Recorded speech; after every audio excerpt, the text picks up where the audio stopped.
Good evening, traveler. We begin our journey tonight within the strong, quiet walls of Stoicism. This is not a philosophy of cold, unfeeling stone, but of profound, unshakable peace. It is a practical art, crafted by emperors and slaves alike, for finding tranquility not by changing the world outside, but by mastering the world within.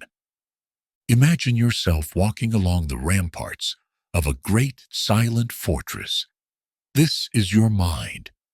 Below, the world continues with its storms and its seasons. But up here, in the high air of your own awareness, you are the sovereign.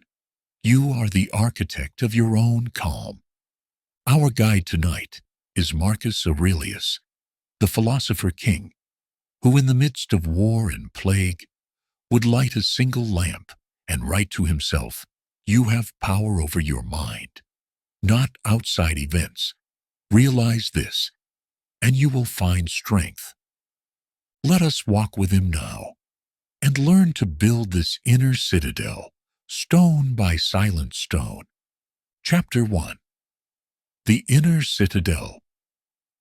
The Stoics taught that within each of us lies a fortress that no army can breach, no misfortune can crumble. This fortress is the hegemonikon, the ruling faculty of the mind. Its walls are not made of granite, but of judgment. Its gates are not barred by iron, but by perspective. Epictetus, who lived life first as a slave, knew the limits of external power. He once said, "You may chain my lug, but my will, not even Zeus himself can overpower." Picture this citadel now. See its high, calm walls, settled under a sky of deep, endless stars. The winds of the world may press against the stone, but they cannot shake its foundation. The sounds of the distant city, the worries of tomorrow, the echoes of yesterday, do not penetrate these walls unless you allow them to. This is your birthright, a place of absolute safety within you. Feel your body resting here now. It is the outer wall of this keep. Let it be heavy, settled, at peace. Now, bring your awareness to the space behind your eyes, the silent observer, the calm commander. This is the heart of the citadel. From here you choose. You choose how to interpret the sounds you hear. You choose how to meet the sensations in your body. You choose to greet this present moment, not with resistance, but with a quiet, steady welcome. Nothing external can harm this place. It is yours, and yours alone. Chapter 2. The Great Divide. The first tool of the Stoic architect is a simple but powerful one. It is a blade of perception that divides the entire universe into two parts, that which is up to us and that which is not up to us. Feel the profound release in this single distinction. The weather tomorrow is not up to us. The opinions of others, not up to us. The flow of the economy, the aging of our bodies, the rising of the sun, not up to us. So much of what we carry, the heavy burdens of anxiety and fear, are tied to these external things. We try to hold the wind in our fists. We try to command the tides. And in the struggle, we lose our peace. The Stoic invites you to gently, lovingly let them go. Picture your worries as boats on a vast ocean. Some are moored to distant shores you cannot see or control. See yourself untying these ropes. Watch them drift. They are not your concern. Their journey is their own. Now, what is left? What is truly up to us? Our thoughts, our judgments, our responses, our acts of will, our kindness, our integrity, our choice to breathe in and breathe out. This is your small sacred garden. Here, you have complete control. You are the master gardener.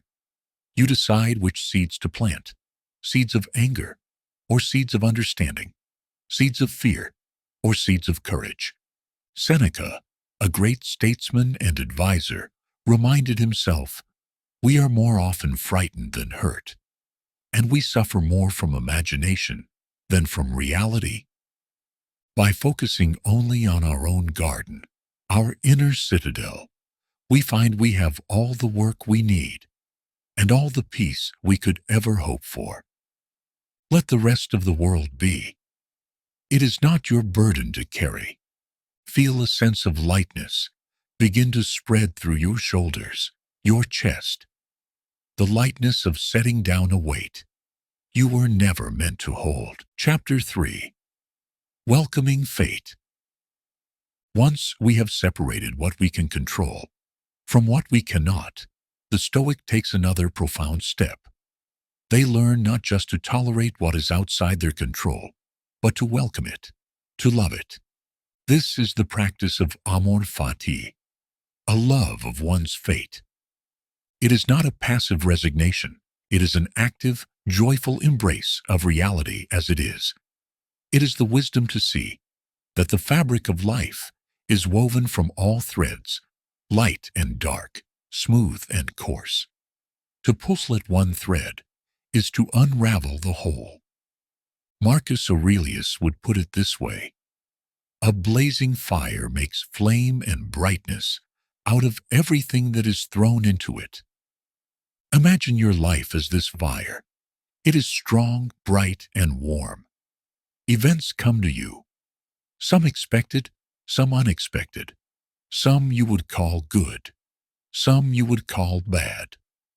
The untrained mind resists. It tries to accept only the dry, easy kindling and complains when a wet, smoky log is thrown on. It sputters and struggles. The Stoic mind, the mind of amor fati, does not distinguish. It sees every event, every circumstance, every person it meets as fuel. Fuel to grow stronger, fuel to burn brighter, fuel to create more warmth and light. The delay in your travel becomes an opportunity for patience. An unexpected criticism becomes a lesson in humility. A loss becomes a chance to appreciate what remains. Nothing is a setback. Everything is a way forward. Do not seek for things to happen the way you want them to, taught Epictetus. Rather, wish for things to happen the way they do happen, and your life will go smoothly. There is an incredible peace in this acceptance. The war against reality ceases. You are no longer struggling against the current of a great river. You are flowing with it, trusting its course, knowing it is carrying you exactly where you need to go. Let yourself float on that river now. The water is cool and supportive. You do not need to fight it. Simply allow it to carry you onward into deeper and deeper states of calm. Chapter 4. The View from Above. Now, we shall try a different kind of exercise, a practice of perspective. The Stoics called it the view from above, a way to quiet personal anxieties by seeing them as part of a much larger whole. Allow your awareness to become light. Imagine it as a single, soft point of light, gently lifting from where your body rests. Feel it float upward, slowly, peacefully. You rise above the room, seeing the space below you grow smaller. You drift higher, through the roof, into the cool night air. Below you now is the building, then the street, then the entire neighborhood, a patchwork of sleeping houses and quiet gardens. Keep rising. The town or city shrinks to a cluster of lights against the dark earth. You see the shapes of hills and rivers, the dark expanse of forests and fields. All the noise, all the frantic energy of the day is gone. There is only a great, silent map below you. Higher still, you see the curve of the earth now, a beautiful blue and white marble, hanging in the silent velvet black of space. You see continents, vast oceans, swirling patterns of cloud. From this immense height, where is the room you were in? Where is the street? Where are the problems you held so tightly just a short while ago? They are not gone, but from here you can see their true size. They are a single point of dust on a vast canvas, a single ripple in an endless ocean. Marcus Aurelius practiced this to remind himself of his own smallness and the smallness of his imperial troubles. He wrote, "Think of the substance of all things, of which you have a very small part, and of the passage of all time, of which a short and fleeting moment has been assigned to you, and of the works of destiny, of which you are how small a part." Hold this cosmic perspective for a moment. Feel the peace of this vastness. Your personal worries, seen from this great height, lose their sharp edges. They become part of the immense, unfolding pattern of the universe. Now, just as gently, allow your awareness to float back down, down through the clouds, over the land, back towards the cluster of lights, the quiet neighborhood, the roof of the house, and back into the room. You return to your body, but you bring the peace of that vastness back with you. You are here, in this room, but you hold the memory of the stars within you. Chapter 5. Gratitude for the Present. There is a strange and beautiful Stoic practice for cultivating gratitude. It does not ask you to count your blessings, but to briefly, gently imagine their absence. Not to create fear, but to sharpen your appreciation for what is here, right now. When you imagine a cup is already broken, every sip from it tastes sweeter. Let us try it very gently. Picture a simple pleasure you enjoy. Perhaps the warmth of the blanket covering you, the softness of the pillow beneath your head. Now, for just a moment, imagine it is gone. Imagine the coolness of the air, the hardness of the surface, a brief, fleeting sense of lack. And then, bring it back. Feel the warmth return. Feel the softness cradle you once more. Notice how that simple comfort now feels like a gift. How its presence is more vivid, more real. This is not about dwelling on loss.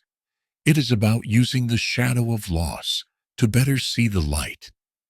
Seneca suggested we do this with the people we love, not to live in fear of their passing, but to cherish their presence more fully today. To say the words we mean to say, to offer the kindness we mean to offer. By acknowledging that everything in our lives is temporary, a loan from fortune, we stop taking it for granted. We begin to treat each day, each conversation, each simple comfort as the precious gift it is. Gratitude, the Stoics teach, is not born from abundance. It is born from awareness. The awareness of the constant, gentle dance between presence and absence, having and letting go. Feel a quiet wave of appreciation for the simple fact of your own breath, in and out, a rhythm that asks for nothing, but gives you everything, each one, a quiet gift. Chapter 6. A single living being. It is a common mistake to see the Stoic as a cold, isolated statue, a fortress standing alone.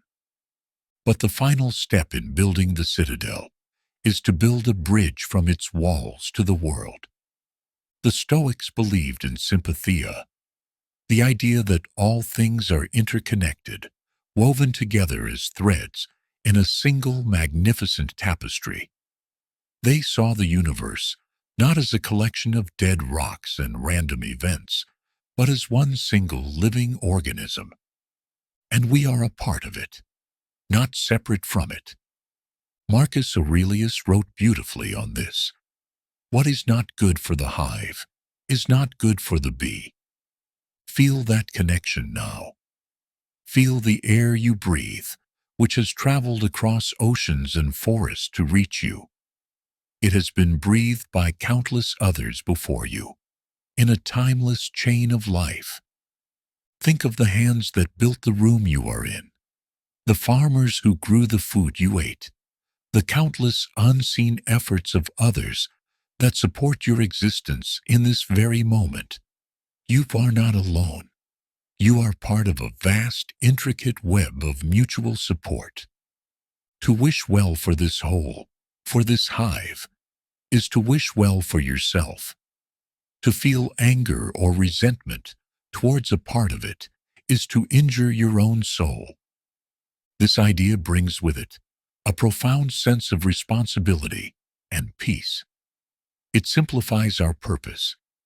Our purpose is to play our part well, to be a good thread in the tapestry, a healthy cell in the body of the universe. When you act with kindness, you are not just being kind to one person. You are adding to the health of the entire system. When you act with integrity, you strengthen the fabric of the whole world. Let your sense of self expand beyond the edges of your skin. Feel yourself as part of this room, this city, this planet, this silent, breathing cosmos. There is no us and them. There is only one interconnected whole, breathing together in the quiet of the night. Chapter 7. Rehearsing Your Day. The Stoics did not like to be surprised. They believed that surprise and shock were the enemies of tranquility. So they practiced an exercise of quiet rehearsal. Each morning before the day began, or each evening as we are doing now for the day to come, they would walk through it in their minds. They called this premeditatio malorum, the premeditation of what could go wrong. This sounds like an invitation to anxiety, but it is the opposite. It is a vaccine against it. Let's try this gently for the day that awaits you tomorrow. Picture the morning light. See yourself rising, and imagine the small frictions that might occur. The traffic might be slow. An email you receive might be curt or demanding. A plan you have might be delayed. See these things not as disasters, but as expected guests. You have already met them here, in the quiet of your mind. Now, rehearse your response, not the event itself, but your chosen reaction to it. See the slow traffic, not with a clenched jaw, but with a patient breath. An opportunity to listen to the sound of the rain, or to simply be. See the curt email not as a personal attack, but as the product of someone else's own difficult day. See yourself responding with clarity and calm, not with anger. See the delayed plan, not as a frustration, but as a change in the river's course, an opportunity to practice flexibility. When you have already met your challenges in your mind and practiced meeting them with virtue, their power over you vanishes. When they arrive in reality, you greet them with a sense of calm déjà vu. Ah, yes, you can say to yourself, I was expecting you. This is not pessimism. It is preparation. The archer does not hope the wind will be still. He practices shooting in the wind so that he is ready for the reality of the day. Your mind is now prepared. It is ready for whatever comes, able to meet it with grace, patience, and peace. Chapter 8. The obstacle is the way. What happens when we meet an obstacle we did not foresee? What about the difficult people?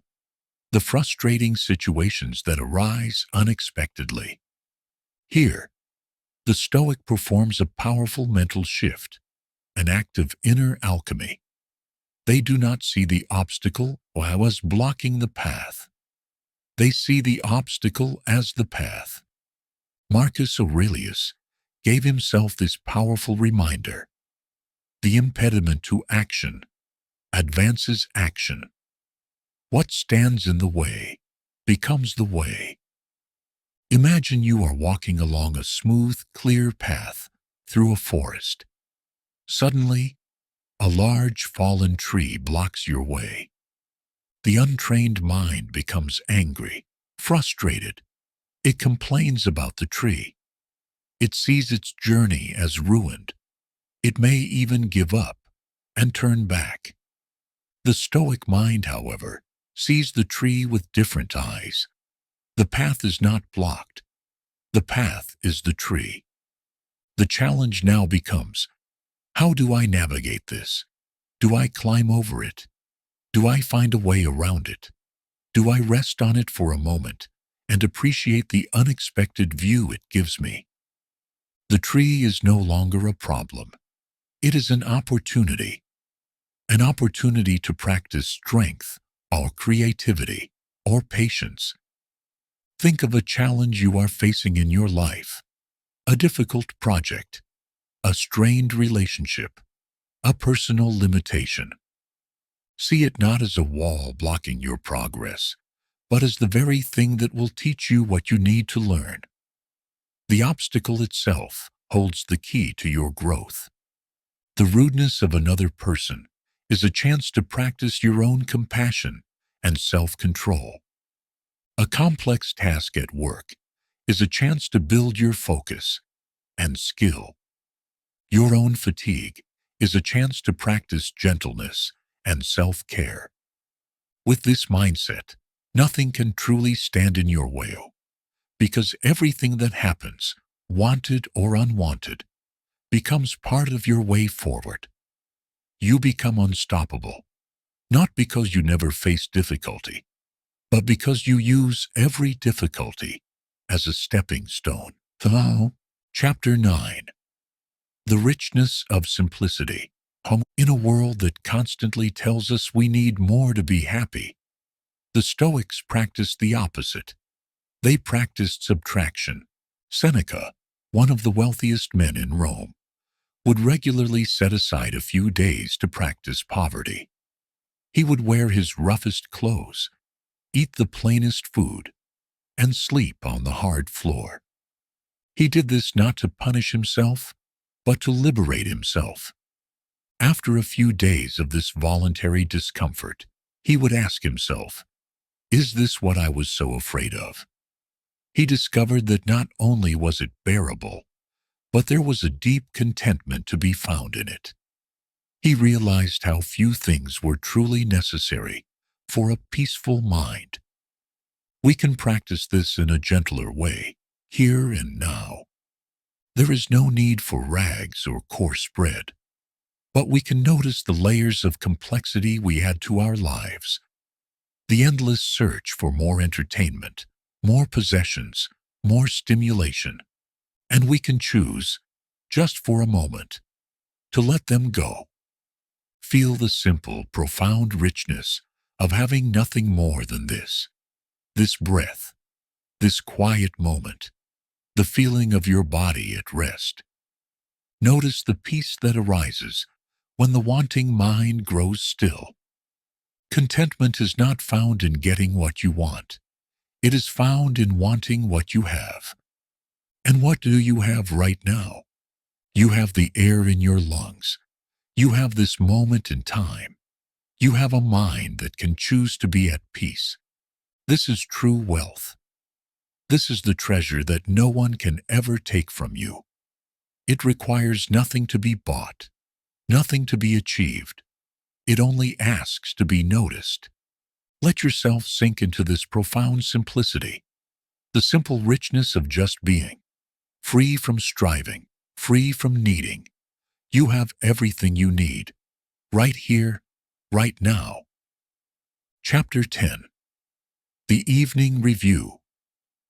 As the day comes to a close, the Stoic philosopher performs one last essential duty. Not a chore, but an act of gentle housekeeping for the soul. They open the day's ledger and review it with a kind, non-judgmental eye. This is the evening examination, a practice recommended by Seneca, Epictetus, and others as a way to ensure constant, gentle progress. Lying here now, on the edge of sleep, you can do the same. Let the events of your day drift through your mind like soft clouds, without any need to cling to them. And ask yourself 3 simple questions. First, what did I do well today? Recall a moment, however small, where you acted with kindness, patience, or courage. A held door, a patient breath in a moment of frustration, a task completed with focus, a kind thought toward another. Acknowledge it without ego. Simply see it. This is the virtue you are cultivating. Second, what could I have done better? Again, this is not a moment for shame or self-criticism. That is not the Stoic way. It is the gentle, objective review of a craftsman looking at his work. See a moment where you were impatient or distracted or spoke a sharp word. See it clearly without blame. Think of it as a pilot noting a small course deviation. You simply note it, so that tomorrow you can adjust your course with greater skill. And third, what duties were left undone? Perhaps there was a call you meant to make, or a task you avoided. Again, see this without a heavy heart. Simply acknowledge it so that it may be addressed in the light of a new day, if it is still worthy of your attention. By performing this gentle review, you clear the accounts of the day. You learn from your mistakes without dwelling on them. You celebrate your small victories without becoming arrogant. You close the ledger. The day is complete. It is done. You can now release it fully and allow your mind to be clear, peaceful, and ready for rest. Chapter 11. The Preciousness of Time. The Stoics kept a powerful reminder close at hand, sometimes even a skull on their desk. This was memento mori. Remember, you will die. To our modern ears, this sounds morbid, but to the Stoic, it was a profound key to happiness. It was not about dwelling on death, but about using the reality of death to infuse life with meaning and urgency. Life is short. Time is our most precious, non-renewable resource. Why waste a single moment of it on trivial anxieties, on pointless anger, on things that do not matter? Marcus Aurelius whispered to himself, "Do not act as if you were going to live 10,000 years. Death hangs over you. While you live, while it is in your power, be good." Thinking of life's finite nature clarifies our purpose. It sweeps away the unimportant and leaves only what is essential. Is it essential to win this argument? Is it essential to nurse this grudge? Is it essential to worry about what others think? Or is it more essential to be kind, to be useful, to love, to learn, and to appreciate this single fleeting moment you have right now? Imagine your life as a candle, its flame dancing brightly. Each moment spent in anger or worry is like a strong wind that makes the candle sputter and waste its wax. Each moment spent in peace and virtue allows the flame to burn steadily, brightly, casting a beautiful, warm light. You do not need to do anything dramatic with this knowledge. Simply feel the preciousness of this moment of rest. this breath, this heartbeat. It is a gift, a finite, beautiful gift. Let this awareness bring not sadness, but a quiet, profound joy. A joy for being here, now, with the ability to choose peace. Chapter 12. The Citadel at Peace. And so, our walk along the ramparts of the inner citadel comes to a close. The lessons of the Stoics are now built into its very stones. You have learned to divide the world into what is yours and what is not. You have learned to welcome fate as fuel for your inner fire. You have seen your troubles from the perspective of the stars and learned to find gratitude in the simple presence of a single comfort.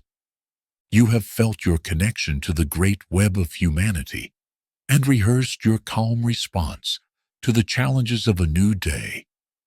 You have learned that the obstacle is the path, that true wealth is simplicity, and that the day can be closed with a gentle, honest review. Your fortress is complete. It is strong, quiet, and serene. The winds of the world can blow. The storms of fortune can rage. But here, within the walls of your own mind, you are sovereign. You are safe. You are at peace. The gates are now closed for the night. The sentries are at their posts, watchful and calm. The only sound is the gentle, distant hush of the sea. Let your body sink deeper into rest, knowing it is protected by this unshakable fortress of the mind. Let your thoughts settle like dust in a quiet room. We have rested in the citadel. We have learned to be strong, resilient, and unmoved by the storms of the world. Now, a different path to peace opens before us. We leave the high, windswept ramparts and walk down a quiet, winding path. The air grows warmer here, sheltered and sweet. We are approaching a walled garden, hidden from the noise and ambitions of the city. This is the garden of Epicurus. It is not a place of grand statues or elaborate fountains. It is a simple, beautiful space, filled with friends, quiet conversation, and the scent of herbs and flowers. This is the heart of a new kind of wisdom, one based not on enduring hardship, but on the gentle cultivation of tranquility. Welcome to the world of Epicureanism. Chapter 1. The Sanctuary of Friendship. Epicurus was a philosopher in ancient Athens who taught something radical. He taught that the goal of life was pleasure. This single word has caused much confusion over the centuries. When we hear pleasure, we might think of wild feasts, endless luxury, and a frantic search for excitement. But this is the very opposite of what Epicurus meant. His school, which he simply called the garden, was a sanctuary. It was a retreat from the world of politics, fame, and wealth that he saw as the primary sources of human anxiety. He invited friends, women, and even slaves to join him, creating a small community built on trust and affection. For Epicurus, the greatest pleasures were not loud, but quiet. They were not expensive, but free. The pleasure of a deep friendship. The pleasure of a simple meal, eaten without hurry. The pleasure of feeling safe and understood. So let us enter this garden not as thrill seekers, but as gardeners of the soul. Here, we will learn to cultivate the gentle, lasting joy that Epicurus believed was our birthright. Chapter 2. The Calm Sea. The highest form of pleasure for Epicurus had a special name, ataraxia. It means tranquility, a state of mind like a calm sea, free from waves of disturbance. It is not the giddy high of a momentary thrill, which is often followed by a crash. It is a deep, stable, and peaceful contentment. Imagine two kinds of pleasure. One is like a firework, exploding in a brilliant, beautiful, but brief flash of light, leaving the sky darker than before. This is the pleasure of intense excitement, of getting something you desperately wanted. It is powerful, but it does not last. The other kind of pleasure is like the steady, gentle light of the stars.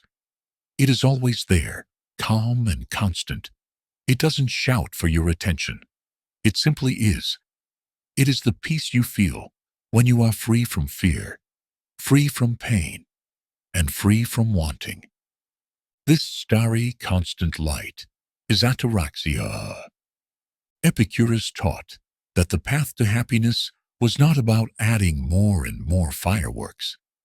It was about clearing away the clouds so that you could see the stars that are already there. The clouds are our anxieties, our needless desires, our fear of things we cannot control. The rest of our time in this garden will be spent learning how to gently blow these clouds away, revealing the calm, clear sky of the mind that is always waiting for you. Chapter 3. The Three Fountains. To clear the clouds, Epicurus gave his students a simple tool, an understanding of their own desires. He said that all our wants and needs flow from three different fountains. Understanding which fountain to drink from is the key to peace. The first fountain provides desires that are both natural and necessary. These are the simple needs of the body and soul. The need for food when you are hungry, water when you are thirsty, shelter and warmth, and, crucially, the need for friendship and connection. These desires are easy to satisfy, and satisfying them brings great pleasure and removes pain. A sip of cool water, a simple piece of bread, a quiet conversation with a friend. These are the foundations of a happy life. Epicurus said, we should always attend to these. They are the clear, life-giving water. The second fountain gives us desires that are natural, but not necessary. This is the water that has been sweetened and flavored. You need food, but you do not need a lavish banquet. You need shelter, but you do not need a palace. These are natural extensions of our needs, but they bring with them the risk of anxiety. The banquet can make you sick. The palace brings the worry of maintaining it. These desires are not bad, but they must be treated with caution. They promise more pleasure than the simple water, but often the pleasure is fleeting, and the cost is a troubled mind. The wise person enjoys these things if they come easily, but never bases their happiness on them. The third fountain is poisoned. It provides desires that are neither natural nor necessary. These are the desires imposed on us by the outside world. The desire for fame, for immense wealth, for political power.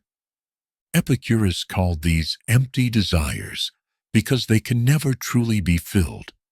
The person who wants fame will always want more. The person who wants wealth will always fear losing it.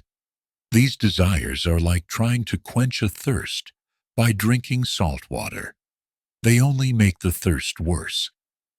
The path to tranquility, he taught, is to drink deeply from the first fountain, sip cautiously from the second, and learn to turn away from the third fountain completely. Feel your own desires now. Notice how many of them are simple and easy. The desire for comfortable rest, the desire for peace and quiet. These are the natural and necessary desires of this moment.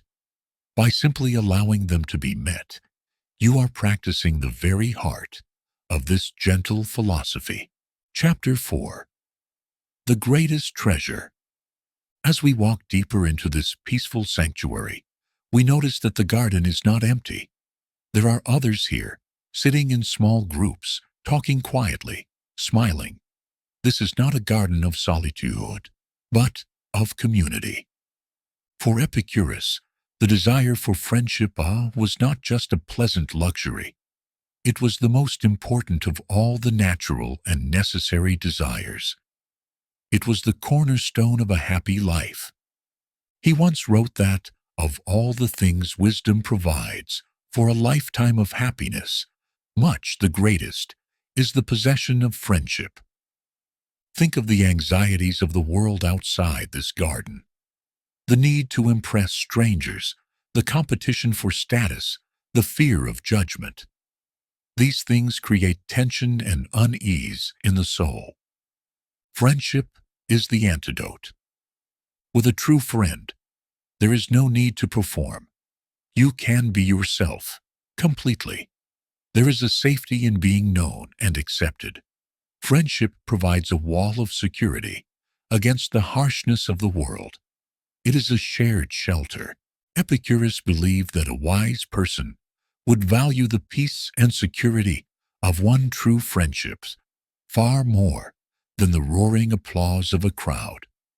The applause is fickle and fades, but the quiet understanding of a friend is a lasting treasure. He would say that a simple meal of bread and cheese shared with a friend is more pleasurable than the most elaborate banquet eaten alone or among rivals. Let yourself feel the warmth of that idea, the simple, profound, and peaceful pleasure of connection. It asks for nothing but sincerity. It costs nothing but time and affection. In this garden, happiness is not a solitary pursuit. It is a shared warmth, a quiet circle of trust in a noisy and uncertain world. Chapter 5. The Quiet Harbor. We have spoken of ataraxia, the untroubled mind. Epicurus also spoke of its physical counterpart, aponia, the absence of bodily pain. Together, the tranquil mind and the comfortable body create the ultimate state of pleasure. It is not a peak of excitement, but a safe and quiet harbor where your ship can rest. This is perhaps the most misunderstood idea in his philosophy. Epicurus gives us a beautifully simple way to understand it. He wrote, "The magnitude of pleasure reaches its limit in the removal of all pain." Imagine you are intensely thirsty. Your throat is dry, and all you can think about is water. This is a state of pain, of lack. Then, you take a long, deep drink of cool, clear water. The pleasure you feel is immense. But what is this pleasure really? It is the removal of the pain of thirst. Once your thirst is gone, drinking more and more water does not keep increasing the pleasure. You can vary the pleasure, perhaps with flavored water, the second fountain we spoke of. But you cannot make it more intense. The peak was reached the moment the pain of thirst disappeared. This is the quiet harbor, a state where you are not hungry, not thirsty, not cold, and not afraid. This simple, neutral state of non-pain is the highest pleasure there is. Everything else is just variation, like adding flavors to the water. Nice, perhaps, but not necessary. The modern world constantly tries to sell us new flavors. It convinces us that our plain water is not enough. It creates new thirsts, new anxieties, new feelings of lack, so that it can sell us a temporary cure. The Epicurean path is to realize that you do not need the flavored water. True, lasting pleasure is found in learning to be content with the clear, simple water that quenches the thirst and brings you back to that peaceful, neutral state. Let your body feel this now. Notice any points of tension, of discomfort. Let them soften. Let go of the striving for more. Simply enjoy the profound pleasure of this moment, free from pain, free from need. This is the harbor. This is the peace. Chapter 6. Death is nothing to us. There is one great cloud that Epicurus saw, looming over humanity, blocking the starry light of tranquility. It is the deepest fear for many, the fear of death. People worried about what would happen to them after they died. They feared the judgment of the gods and eternal punishment. This fear, Epicurus argued, poisoned the pleasure of life. He looked at this fear with his calm, gentle logic and offered one of the most famous arguments in all of philosophy as a cure. He said simply, "Death is nothing to us. For when we are, death has not come, and when death has come, we are not." Let that thought settle. It is a profound release. He asked us to consider that all good and bad exist in sensation, in our ability to feel. A thing can only be bad for you if you can experience it. But when you are dead, you have no sensation. You cannot feel sadness or pain or loss. You do not exist to experience anything at all. Therefore, death cannot be a bad experience for you. You existed before you were born, in a state of non-existence. Was it painful? Was it frightening? Number it was nothing. Epicurus suggests that death is simply a return to that same state of nothingness. To fear death is to fear a state in which you are incapable of feeling fear. It is a needless anxiety that steals the joy from the one thing we do have, life. He would tell his friends, accustom yourself to believing that death is nothing to us. By removing this great fear, this dark cloud, life becomes lighter. We are free to enjoy the present moment without the shadow of a future that we will never experience. The goal is not to be reckless, but to be fearless, to live this life, this precious time of sensation and friendship and simple joys, fully and without the burden of a misplaced terror.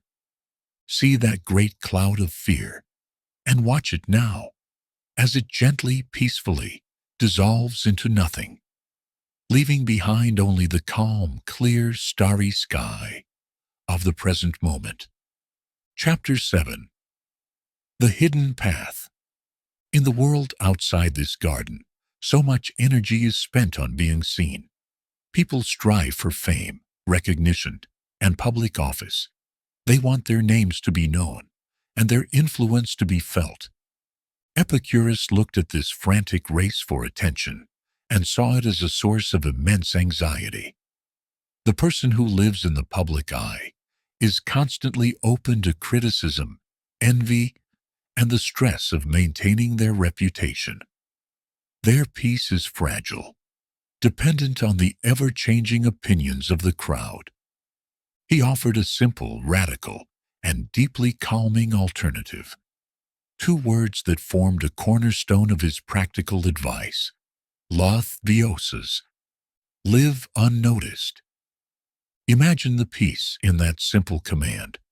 It is a quiet call to step off the stage, to let go of the need for an audience, to find your happiness not in the applause of others, but in the quiet contentment of your own life. Living unnoticed does not mean being a hermit. We are here in the garden, surrounded by friends, but it means choosing a life of privacy and peace over a life of public ambition. It is the freedom of not having to check what others are saying about you, the freedom of pursuing your own simple interests without needing to turn them into a brand or a performance. It is the joy of a quiet walk, a private conversation, a hobby enjoyed for its own sake. Epicurus believed that a life hidden from the public eye was a safer and more pleasant life.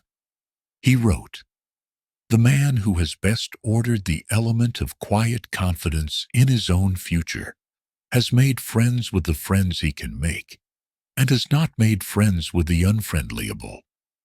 He sought security in a small, trusted circle, not in widespread fame. Think of it like choosing a small, hidden path through the woods instead of the wide, dusty main road. The main road is crowded, noisy, and competitive. The hidden path is quiet, peaceful, and yours alone to walk with your chosen companions.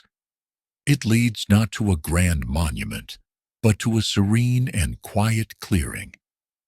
Let yourself feel the appeal of that hidden path, the release of pressure that comes from letting go of the need to be seen, and instead, simply choosing to be. Chapter 8. The Art of Choosing. We have seen that for Epicurus, pleasure is the goal. But how do we choose which pleasures to pursue? How do we avoid the traps of fleeting excitement that lead to future pain? The answer lies in what he considered the highest of all virtues, phronesis, or practical wisdom. Prudence. Wisdom is the master gardener of the soul. It is the art of choosing. It looks at a potential pleasure and does not just see the immediate gratification. It looks into the future to see its consequences. A wise person might see a lavish feast. It promises immediate pleasure. But wisdom asks, what comes after? A heavy stomach? A restless night? A feeling of regret? If so, the pleasure is not worth the price. A wise person sees the chance for a quiet evening with a friend.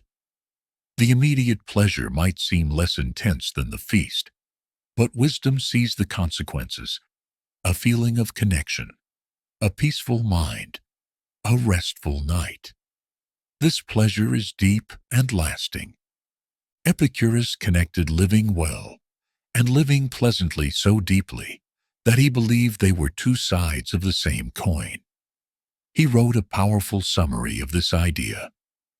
It is impossible to live a pleasant life without living wisely and well and justly, and it is impossible to live wisely and well and justly without living a pleasant life. To be wise is to choose the path of long-term tranquility over short-term thrills.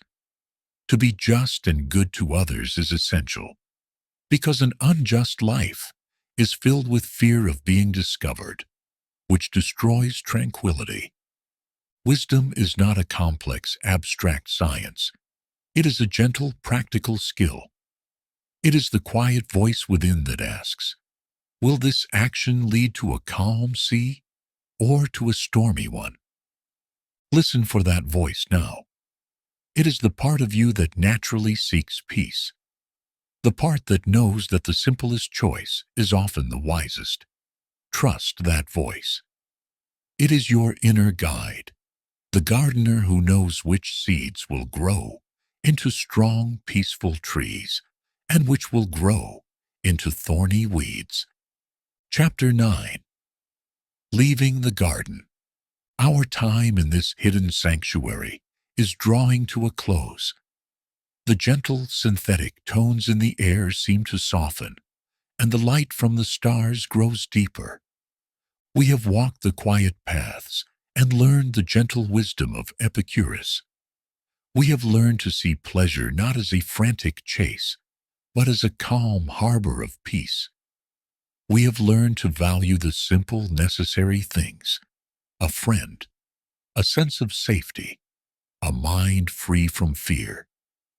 We have learned to distinguish the desires that nourish us from those that poison us. We have faced the great fears of death and the judgment of the unknown, and found them to be powerless shadows.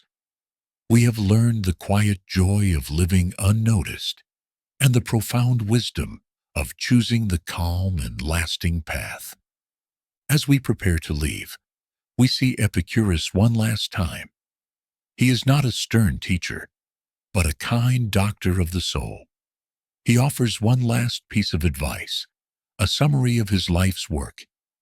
He says, "Vain is the word of a philosopher which does not heal any suffering of man.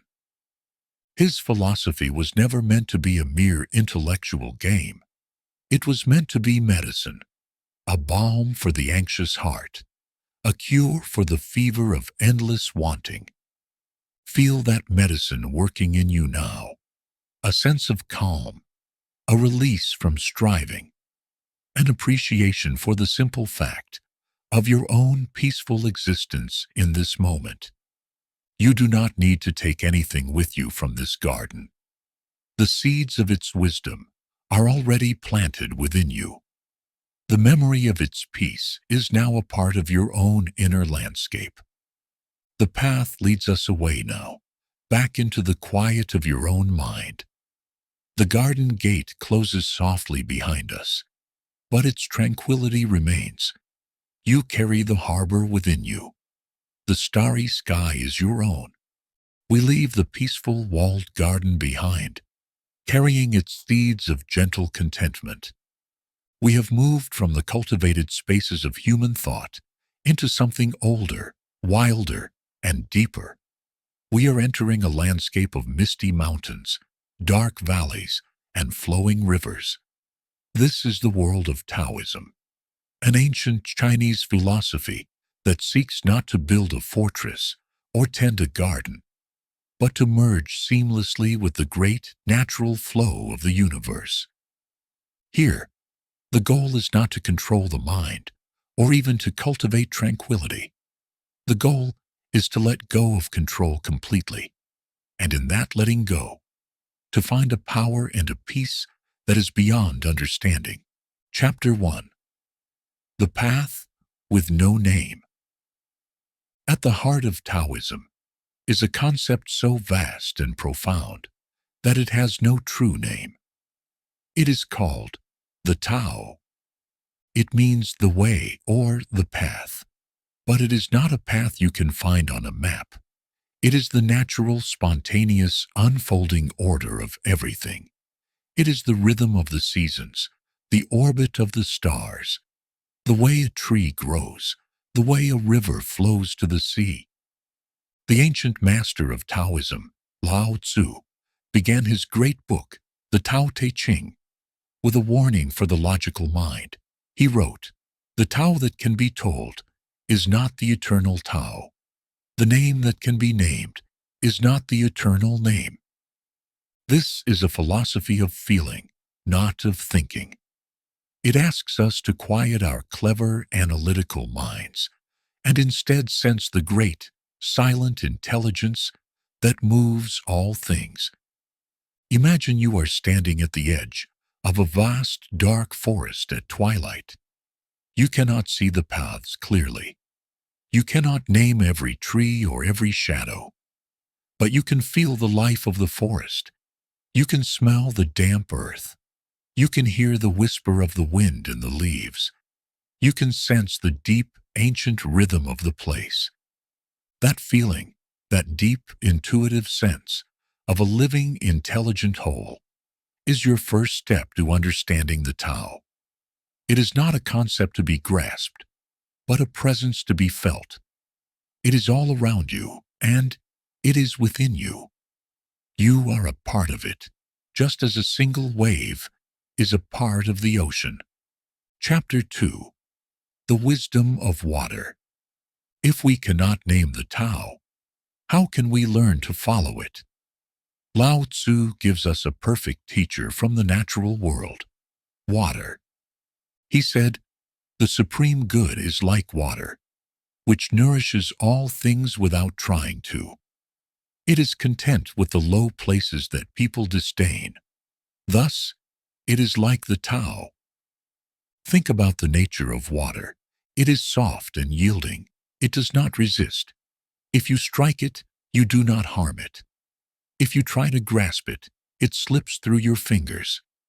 It adapts its shape to any container. Yet, it is immensely powerful. Over time, the softest water can wear away the hardest stone. This is the principle of Wu Wei. It is often translated as non-action or effortless action. It does not mean being lazy or passive. It means acting in harmony with the natural flow of things, just as water does. It is the art of achieving by yielding, of leading by following. Imagine trying to push a boat against a strong river current. It is exhausting, stressful work. You fight and struggle and make very little progress. This is action against the Tao. Now, imagine turning the boat around.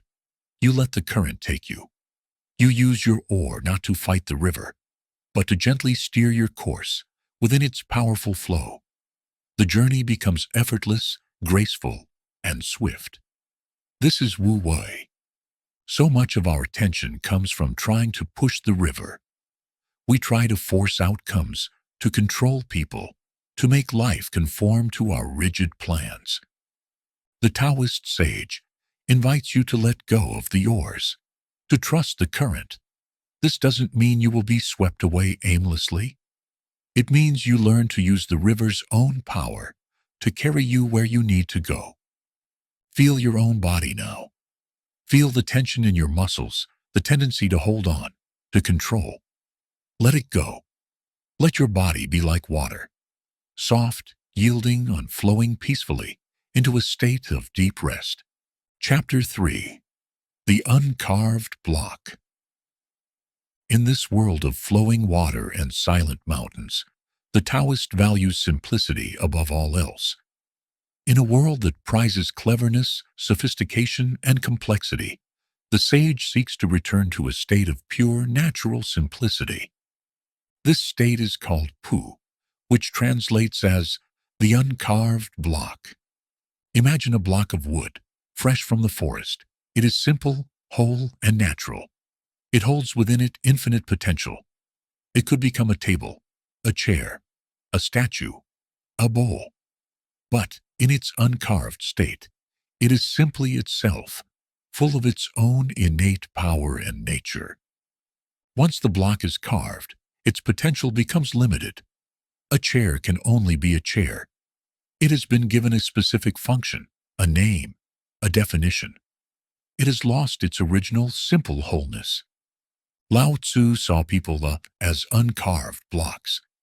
In our natural state, we are simple, spontaneous, and authentic. But as we grow, the world begins to carve us. It gives us labels, ambitions, complicated rules, and definitions of who we should be. We become clever, but we lose our wisdom. We become sophisticated, but we lose our authenticity.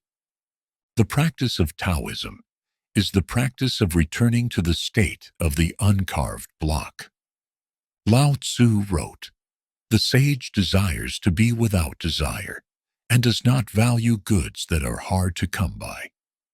He learns to be unlearned and returns to what the multitude has passed by."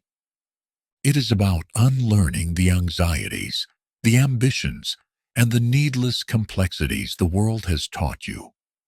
It is about letting go of the need to be impressive, the need to be clever, the need to be anything other than what you naturally are. It is the simple joy of a child who is not yet worried about what others think. It is the quiet confidence of the tree that does not compare itself to the other trees in the forest. Find that simple, whole, and natural place within you now, the part of you that exists beneath all the labels, all the roles, all the expectations. It is the quiet, peaceful, and powerful core of your being. Rest in that simplicity. Rest in your own true nature. Chapter 4. The Three Treasures.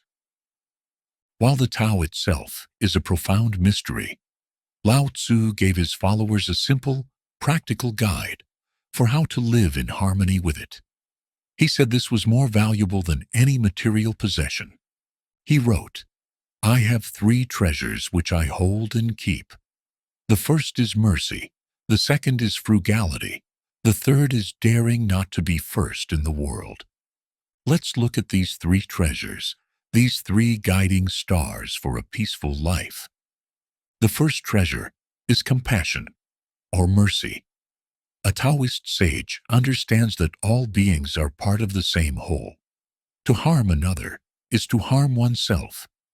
To be compassionate is to act in harmony with the interconnectedness of all life. It is the natural expression of a heart that feels its place in the universe. Compassion is the warmth of the sun that shines on all things equally, without judgment. The second treasure is frugality, or simplicity. This is the wisdom of the uncarved block we spoke of. The person who is frugal is not cheap. They are simply free from wanting more than they need. They find joy in simple things and are not burdened by the weight of possessions and the anxiety of maintaining them. A simple life is a light life, one that can float easily on the river of the Tao. The third treasure is humility, which Lao Tzu beautifully describes as daring not to be first in the world. In a world that pushes us to compete, to be the best, to stand out, the Taoist sage finds power in staying behind. Like water, they are content with the low places. By not striving for the spotlight, they avoid the envy, the stress, and the inevitable fall that comes with being at the top. In humility, there is safety, peace, and a quiet, unshakable strength. These three treasures, compassion, simplicity, and humility, are not rules to be followed. They are qualities that naturally arise when we let go of our ego and align ourselves with the gentle, flowing way of the universe. Chapter 5. The usefulness of what is not there. Our minds are taught to value what is solid, what is present, what we can hold and measure. The Taoist sage, however, understands a deeper truth, the profound power and usefulness of emptiness. Lao Tzu uses simple, beautiful examples to teach this lesson. He asks us to consider a clay pot. He says, shape clay into a vessel. It is the space within that makes it useful. A pot is defined by its solid walls, but its purpose, its usefulness, comes from the emptiness inside. It is the void that allows it to hold water, rice, or flowers. He then points to a room in a house. Cut doors and windows for a room. It is the holes which make it useful. The walls and roof give the room its structure, but its purpose as a shelter, a place to live, comes from the empty space they enclose. We live in the emptiness, not in the solid walls. Finally, he speaks of a wheel. 30 spokes share the wheel's hub. It is the center hole that makes it useful. The entire structure of the wheel is built around a central point of nothingness. It is this empty hub that allows the wheel to be placed on an axle and to turn.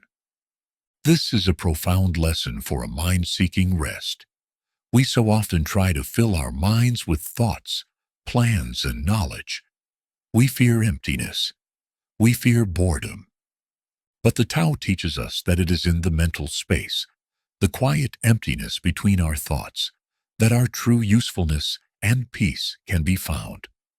A mind that is constantly full has no room to receive new wisdom, no space for creativity, no quiet for healing. Allow your mind to become like the empty bowl, the quiet room, the still hub of the wheel. Do not feel the need to fill this moment with thought. In this gentle, peaceful emptiness, your mind finds its true purpose, a state of pure, receptive, and restorative rest. Chapter 6. The Dance of Shadow and Light. In the Taoist view, the universe is in a constant, gentle dance between two opposing but complementary forces, yin and yang. Yin is the feminine, the dark, the soft, the passive, the yielding. It is the night, the moon, the earth, the silence, Yang is the masculine, the light, the hard, the active, the assertive. It is the day, the sun, the sky, the sound. Our world often overvalues yang. It celebrates action, brightness, and constant doing. It can sometimes fear the quiet and stillness of yin. But the Taoist sage understands that one cannot exist without the other. They are not in conflict. They are partners in a cosmic dance. Light only has meaning because of darkness. Sound is only perceived because of the silence that surrounds it. Action is only sustainable because it is balanced by rest. The Tao Te Ching says, all things carry yin and embrace yang. They achieve harmony by combining these forces. Harmony is the key, not the victory of one over the other, but their perfect flowing balance. Nighttime, this time of rest, is the time of yin. It is a necessary and beautiful part of the cycle. To resist sleep, to fear the darkness, is to fight against the natural harmony of the universe. By welcoming this time of quiet and stillness, you are aligning yourself with the Tao. You are allowing the yin energy to restore you, to heal you, and to prepare you for the return of the yang energy of a new day. Feel this gentle balance within you. The activity of your day now gives way to the deep, restorative stillness of the night. Do not fight it. Embrace it as the other half of life. Let the quiet darkness hold you. It is the necessary and sacred partner to the light. Chapter 7. The Butterfly Dream. While Lao Tzu gave us the deep, foundational verses of the Tao, another great sage named Chuang Tzu taught its lessons through whimsical, profound, and often humorous stories. He challenges our very idea of what is real and what is not. One of his most famous stories is a perfect meditation for the edge of sleep. Chuang Tzu tells us, once I, Chuang Tzu, dreamt I was a butterfly flitting and fluttering about, happy with himself and doing as he pleased. He didn't know he was Chuang Tzu. Imagine this now. See this butterfly dancing on the warm air, drifting from one flower to another. Feel the lightness of its wings, the simple joy of its existence, with no thought, no worry, just the gentle bliss of being a butterfly. The story continues. Suddenly I woke up, and there I was, solid and unmistakable Chuang Tzu. But I did not know if I was Chuang Tzu, who had dreamt of being a butterfly, or if I was a butterfly, now dreaming he was Chuang Tzu. Let this beautiful question hang in the air. This story is not a riddle to be solved. It is a door to a different kind of awareness. It gently dissolves the hard line we draw between waking and dreaming, between the self and the other. It invites us to see our own identity as something fluid, temporary, and perhaps part of a much larger dream. What if your sense of self, the person you think you are, with all your history and worries, is as temporary as a dream? What if, beneath it all, you are something much more vast, free and joyful, like the fluttering butterfly? This is not a question for the logical mind. It is a feeling for the heart, a release from the tight grip of the ego. It is a gentle permission to let your sense of self soften, blur, and drift into the boundless mystery of the universe, just as one drifts into a dream. Chapter 8. The Empty Boat. Chuang Tzu told another story to teach the art of moving through life without conflict. Imagine you are crossing a river in a boat. Suddenly, another boat collides with yours. If there is a person in that other boat, you will probably shout at them. You will feel anger, frustration, You will blame them for their carelessness. Your peace will be shattered. But Chuang Tzu asks, what if the other boat is empty? If the boat is empty, you will not get angry. You cannot blame an empty boat. You will simply skillfully push it away and continue on your journey. There is no anger, no conflict, no story of blame. It is just an event that happened. He then says, empty your own boat. To empty your boat is to let go of the rigid, demanding ego that is so easily offended, the part of you that takes everything personally, the part that is filled with pride, status, and the need to be right. When your boat is empty, you can navigate the river of life without conflict. An insult comes towards you, but it finds no one there to receive it. It is like an empty boat bumping against you. A difficult person acts out, but you see their boat is full of their own fear and pain. You do not need to let it collide with you. You simply steer around them.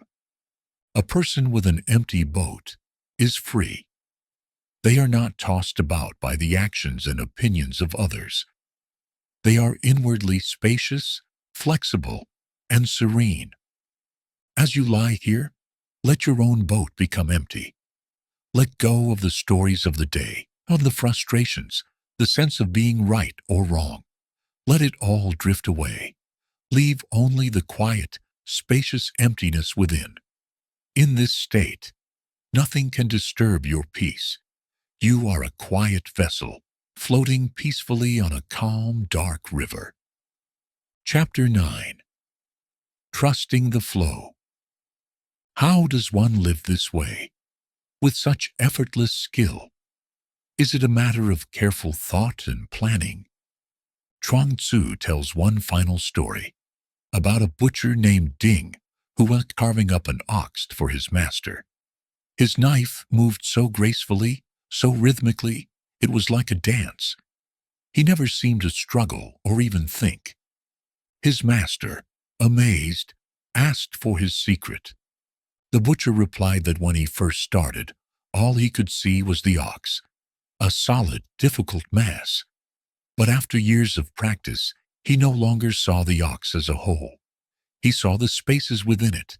He said, I follow the natural lines, my knife finding the great hollows and openings. He explained that a good cook changes his knife once a year because he cuts. A mediocre cook changes his knife once a month because he hacks. But Ding had used the same knife for 19 years, and it was still as sharp as the day it was made. This is the perfection of Wu Wei. It is moving through life so intuitively that you no longer see the problems, the solid obstacles. You see the spaces in between. You sense the natural grain of a situation, and you flow with it, not against it. Your actions become so perfectly aligned with the Tao that they require no effort, no struggle. This skill is not learned through rigid thinking, but through practice, intuition, and letting go. It is trusting the flow. You do not need to figure out how to fall asleep. Your body already knows. It is an innate wisdom, a natural rhythm. The struggle, the hacking, comes when the thinking mind tries to take over. Trust the skillful butcher within you. Trust the part of you that knows the natural lines of rest. Let go of the effort. Don't focus on the problem of being awake. Simply sense the spaces, the quiet openings, and allow your consciousness to gently, skillfully, and effortlessly glide into the great, peaceful hollow of sleep. Chapter 10. Returning to the river. Our journey through the misty mountains and flowing valleys of Taoism is now complete. We have walked a path with no name, learned the wisdom of water, and felt the peace of the uncarved block. We have held the three treasures of compassion, simplicity, and humility. We have seen the power of emptiness and the harmony of yin and yang. We have dreamt of being a butterfly and learned to empty our own boat for the journey.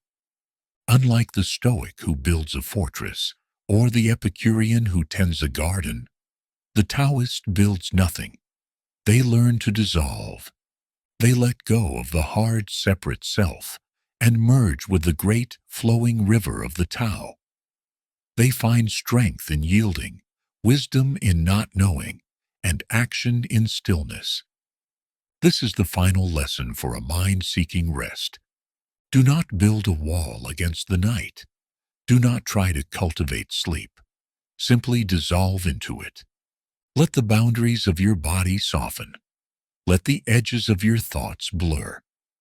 Let yourself become one with the darkness, one with the silence, one with the gentle rhythmic breath of the universe. You are not a drop fighting the ocean. You are the ocean. The river of the Tao has carried us to a wide, calm lake.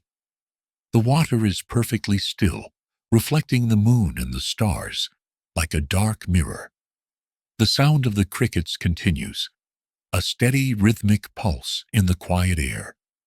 In the distance, rising into the night sky is a great, silent mountain. Our journey takes us now from the path of flowing to the practice of being. We are entering the landscape of Zen and mindfulness. Here, there are no complex theories to learn. There is no destination to strive for. There is only this moment, this breath. The goal is simply to wake up to the present reality, and in the simple, direct awareness, to find a peace that is profound and unshakable. Chapter 1. The Still Mountain. Imagine yourself as that great mountain. Your body resting here is the mountain's base, solid and settled upon the earth. Your spine is its strong, silent peak. Your head touches the cool night sky. The mountain sits in perfect stillness. It is completely, utterly present. The world moves around it. The sun rises and sets, casting light and shadow. Clouds gather and drift by. Rains fall, winds blow, and snow settles on its peak. Sometimes the weather is calm and beautiful. Sometimes it is wild and stormy. But through it all, the mountain remains unmoved. It does not complain about the storm. It does not cling to the sunshine. It does not try to hold on to the passing clouds. It simply sits, witnessing everything, allowing everything to be as it is. The mountain's strength is in its stillness. This is the first practice of Zen, to cultivate the mind of the mountain, to sit with your own inner weather, your thoughts, your feelings, your sensations, and to allow them to come and go without being disturbed. Oh, you are not the storm. You are not the clouds. You are the mountain that witnesses it all. A Zen master might say, do not seek the truth, only cease to cherish opinions. Cease to have an opinion about your own thoughts. Cease to judge them as good or bad. Simply let them be. In this radical act of allowing, you will find the deep, quiet strength of the mountain.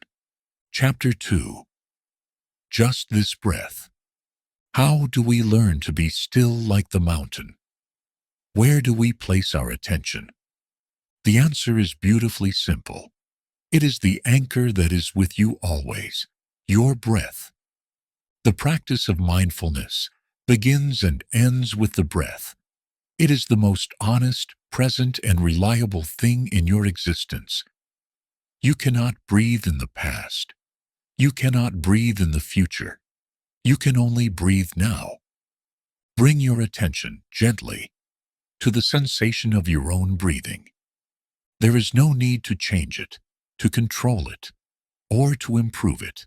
Simply notice it. Notice the feeling of the cool air entering your nostrils, Notice the gentle rise of your chest and abdomen. Notice the pause at the top of the inhale.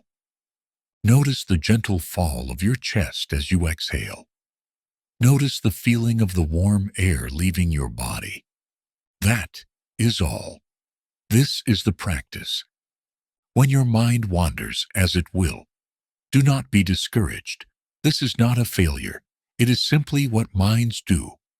The moment you notice your mind has wandered is a moment of perfect mindfulness, gently without judgment, like guiding a lost puppy. Just guide your attention back to the breath, again and again. A famous Zen saying goes, "The only time is now. The only place is here." The breath is the gate to the here and now. Each time you return your attention to the breath, you are stepping back into the present moment. You are coming home. With each inhale, you can feel your body grow calmer. With each exhale, you can release a little more tension. Breathing in, I am aware of my body. Breathing out, I calm my body. There is nothing else you need to do. Just rest your awareness on this simple, gentle rhythm. The anchor of the breath, the gateway to peace. Chapter 3. Watching the thoughts. The mind produces thoughts, just as the clouds are produced in the sky. It is their nature. We cannot simply command our thoughts to stop, any more than we can command the clouds to disappear. The practice of mindfulness does not try to stop the thoughts. It changes our relationship to them. Return to the image of yourself as the still mountain. Your thoughts and feelings are the clouds drifting through the sky above you. Some are white and puffy, happy thoughts, pleasant memories. Some are dark and gray, worries, fears, sad thoughts. The practice is to simply watch them. You, the mountain, are not the clouds. You are the vast, open sky of awareness in which the clouds appear. A thought arises. Perhaps it is a memory from the day, a plan for tomorrow. Notice it. You can even label it very gently in your mind, thinking, or remembering, or planning. And then you let it go. You watch as it drifts by and eventually dissolves, just like a cloud. You do not grab onto it. You do not push it away. You do not follow it on its journey. You simply notice it, and then you return your attention to your anchor. You return to the breath. Another thought will come. You treat it with the same gentle, non-judgmental awareness. Notice it. Let it be. Let it go. Return to the breath. The Zen teacher Shunryu Suzuki spoke of the beginner's mind. He said, "In the beginner's mind there are many possibilities, but in the expert's mind there are few." Approach your thoughts with this beginner's mind. See each one as if for the first time, without a story attached, without judgment. You are creating a space between you and your thoughts. In this space, there is freedom. There is peace. The thoughts lose their power to disturb you, because you know they are not you. They are just weather. And you are the mountain. You are the sky. You are the stillness that holds it all. Chapter 4. The sound of silence. The breath is our primary anchor, but our awareness can extend to all our senses. Right now, let your awareness open up to the world of sound. There is no need to seek out sounds. Simply notice what is already here. Perhaps you can hear the steady, rhythmic chirping of the crickets. Perhaps the gentle hum of the building around you. Perhaps the sound of your own quiet breath. The practice is not to identify or label the sounds. It is not to think, that is a cricket, or that is a car passing in the distance. Instead, Try to hear the sounds as pure sensation, as vibrations in the air, washing over you. Notice the texture of the sound. Is it sharp or soft? High or low? Constant or intermittent? Notice also the space between the sounds, the silence. Zen masters have long known that silence is not an absence of sound, but a presence in itself. It is the canvas upon which all sounds are painted. Can you hear the silence that holds the crickets? Let the sounds of the world wash through you, like wind through a mountain pass. You do not need to hold on to them. You do not need to push them away. They arise. They are present for a moment, and they fade away. Just like your thoughts, just like your breath. This practice of deep listening calms the mind because it pulls you out of your own inner chatter and into the reality of the world as it is. It is a simple, direct path back to the present moment. There is nothing to figure out. There is only listening. Simply listen. Chapter 5. Chop wood, carry water. A common misconception is that mindfulness is something that can only be practiced while sitting still on a cushion with your eyes closed. The great insight of Zen is that any activity, no matter how mundane, can be a profound meditation if it is done with full awareness. There is a famous Zen proverb, before enlightenment, chop wood, carry water. After enlightenment, chop wood, carry water. This means that the goal is not to escape our ordinary lives, but to become fully present within them. Peace is not found in some distant monastery. It is found right here, in the simple tasks of your day. Imagine you are drinking a cup of tea. To drink it with mindfulness is to be fully present for the experience. You feel the warmth of the cup in your hands. You see the steam rising from the water. You smell the subtle fragrance of the tea leaves. You taste each sip fully. When you are drinking the tea, you are just drinking the tea. You are not also planning your afternoon or replaying a conversation from yesterday. You are simply there. This can be applied to anything: washing the dishes, walking down the street, brushing your teeth. Each moment is an opportunity to come home to yourself. This practice brings a quiet dignity to the small moments of our lives. It transforms chores into meditations. It reveals the extraordinary beauty hidden within the ordinary. You do not need to set aside special time to find peace. Peace is available in every moment, in every action. It is always waiting for you to pay attention. As you lie here, bring this mindful attention to the simple act of resting. Feel the texture of the sheets against your skin. Feel the weight of the blanket upon you. Feel the subtle sensations throughout your body. You are not just trying to sleep. You are engaged in the profound and sacred practice of resting. Be fully present for it. Chapter 6. Scanning the body. Let us now use our gentle, non-judgmental awareness to take a journey through the body. This is a practice of deep listening, not to sounds, but to physical sensations. Bring your attention to the tips of your toes. You do not need to move them or wiggle them. Simply bring your awareness there. See if you can feel any sensation, warmth, coolness, tingling, pressure, or perhaps nothing at all. Whatever you find is perfectly fine. There is no right or wrong answer. Just notice, and as you breathe out, imagine letting go of any tension in your toes. Let them be soft.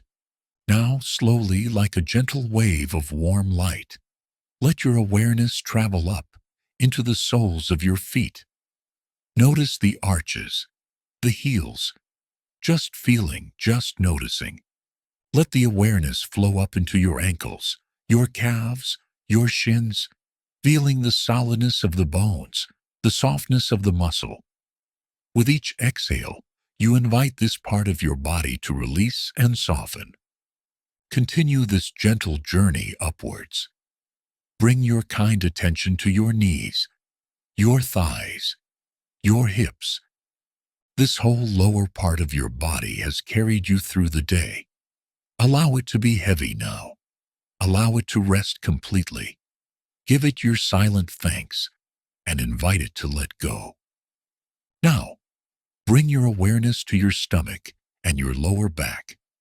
This is an area where we often hold tension and worry. As you breathe in, be aware of any tightness. As you breathe out, gently invite it to soften, to release. Let the wave of awareness continue to flow upwards through your chest and your upper back, feeling the gentle rhythm of your heart beating, your lungs breathing, the quiet, steady life force within you. Bring your attention to your fingertips. Travel up through your hands, your wrists, your arms to your shoulders. Let your shoulders, which carry so much burden, drop away from your ears. Let them be heavy and relaxed. Finally, bring your awareness to your neck, your jaw, your face. We hold so much tension in the tiny muscles around our eyes and mouth. Let your jaw be slack. Let the space between your eyebrows be smooth and open. Let your whole face soften. Your entire body is now resting, held in a state of gentle, loving awareness. It is calm. It is peaceful. It is home. Chapter 7. The River of Self. We have a deep habit of thinking of ourselves as a solid, unchanging thing. And my, or a me that is constant, like a stone. We work hard to protect this self, to define it, to defend its honor.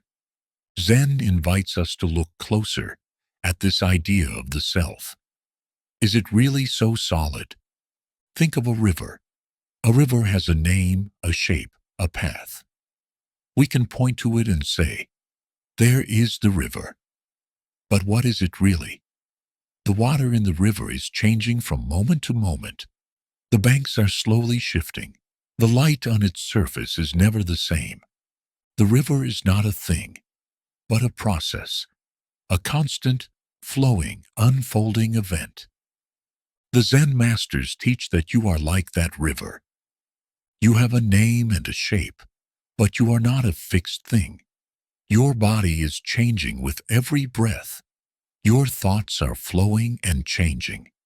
Your feelings are like the weather, constantly shifting. The you of this moment is different from the you of yesterday, or even a moment ago. There is no solid, unchanging self to find. There is only this process, this flow. This is not a frightening idea. It is a liberating one.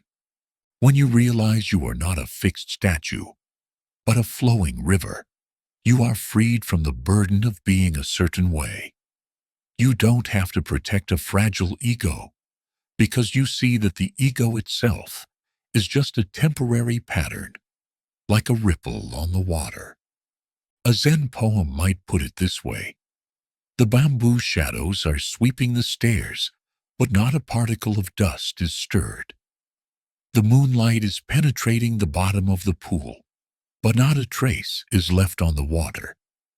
Your experiences, your thoughts, your feelings, they pass through you, but they do not need to leave a permanent stain on a solid self. You can let them come and go, like the flowing water. This is a profound peace. Chapter 8. A Net of Jewels. If the self is not a separate, solid thing, then what are we? Here, Zen offers a beautiful and shimmering image to help us understand. It is the image of Indra's net. Imagine a vast cosmic net that stretches to infinity in all directions. At every point where the threads of the net cross, there is a single perfectly clear shining jewel. The net is so vast that there are infinite jewels. Now, because each jewel is perfectly clear and polished, it reflects every other jewel in the net. And each of those reflections in turn contains the reflection of every other jewel. An infinite reflection within an infinite reflection. Each jewel represents a single being, a single moment, a single particle of dust. You are one of these jewels. Your existence is defined not by your separateness, but by your connection to everything else. You reflect everything in the universe, and everything in the universe reflects you. When a single jewel shines, its light touches every other jewel. The kindness you show to another person is not just a transaction between two separate beings. It is a shining that is reflected in the entire net. The peace you cultivate within yourself adds to the peace of the whole. This is the truth of interconnectedness. Nothing is truly separate. The breath you are breathing connects you to the air, to the trees, to the sky. The silence you are resting in connects you to the quiet of all things. Feel yourself as one of these jewels, not isolated, not alone, but an integral part of a vast, beautiful, and shimmering reality. Your existence is held and supported by everything else, and you, in turn, hold and support everything else just by being. There is a deep, quiet safety in this feeling of belonging to the whole. Chapter 9. Arriving Home. And so, we come to the end of our journey in the landscape of Zen. We have sat as the still mountain and learned to let the weather of the world pass by. We have anchored ourselves to the simple, honest rhythm of the breath. We have watched our thoughts as clouds, practiced mindfulness in simple acts, and listened to the presence of silence. We have scanned our bodies with kind awareness and felt our sense of self soften from a hard stone into a flowing river. We have seen ourselves as a shining jewel in a cosmic net. Through all of these practices, the destination has always been the same. It is here, now. The great secret of Zen is that there is nowhere to go and nothing to achieve. Peace is not something you find at the end of a long journey. It is your fundamental nature. It is the ground you are already standing on. Enlightenment is simply waking up to where you already are. All the practices, all the meditations are just ways of gently clearing away the dust of distraction and thought that obscured this simple present reality. So now, let go of all practices. Let go of the mountain, the breath, the clouds. Let go of it all. Simply arrive in this moment. You are here. You are resting. You are safe.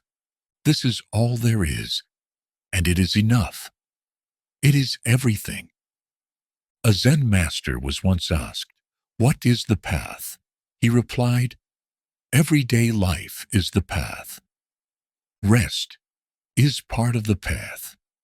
Sleep is part of the path. Let yourself walk this part of the path completely. Arrive home in this moment. Arrive home in this stillness. Arrive home. You are now floating peacefully on an endless ocean, under a sky filled with cold, distant stars. The universe is immense and silent. It does not offer you a map. It does not whisper a purpose in your ear. This vast silence is not a reason for fear. It is the beginning of a new kind of freedom. Welcome to the world of existentialism. Chapter 1. The Freedom of the Silent Sea. The philosophies we have explored so far have offered us a path. The Stoics gave us a fortress to build, the Epicureans a garden to tend, the Taoists a river to follow, the Zen masters a mountain of stillness to become.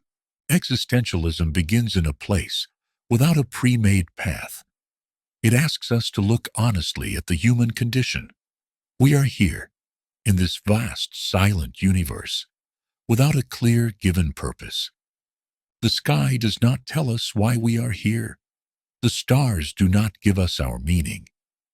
For some, this thought is a source of dread. But for the existentialist, it is the ultimate liberation.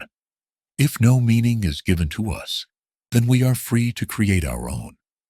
We are not actors in a play, written by someone else. We are the authors of our own story. The French philosopher Jean-Paul Sartre, a key figure in this tradition, said that we are condemned to be free. Condemned because we cannot escape the responsibility of choosing our own path. Free because no one else can choose it for us. This is not a heavy burden, but a quiet, profound power. It is the power to decide, in this moment, what matters. It is the freedom to define your own peace, your own virtue, your own purpose. Float on this silent sea. There is no current to fight, no destination you are supposed to reach. There is only the vast, open space of your own consciousness and the freedom to choose your direction. Chapter 2. The Unwritten Book. One of the most fundamental ideas of existentialism is captured in a simple phrase by Sartre. Existence precedes essence. This simply means that you are born into the world first, and then you define what you are later. You exist before you have an essence. Think of it this way. If someone designs a paper knife, they first have an idea in their mind, the essence of the knife, its purpose. Then they create the knife. For a paper knife, its essence comes before its existence. But for a human being, the existentialist says, it is the other way around. We are not created with a predefined purpose. We arrive here, first, as a conscious, existing being. There is no blueprint for what we are supposed to be. Sartre puts it this way: man is nothing else but what he makes of himself. Such is the first principle of existentialism. Imagine that, at the moment of your birth, you were handed a beautiful, empty book. The pages are blank. The title is your name. There is no story written for you. No one can write it for you. You and you alone are the author. Every choice you make, every value you hold, every act of kindness you perform, every moment of peace you cultivate, these are the sentences you are writing in your book. You are creating your own essence, word by word, day by day. This is a quiet, creative power. You are not defined by your past. You are not defined by what others say you are. You are defined in this very moment by the choices you make. The choice right now is to rest, to be at peace. By making this choice, you are writing a chapter in your book about tranquility. You are defining yourself as a person who values stillness. You are the author of your own calm. Chapter 3. The Happy Rebel.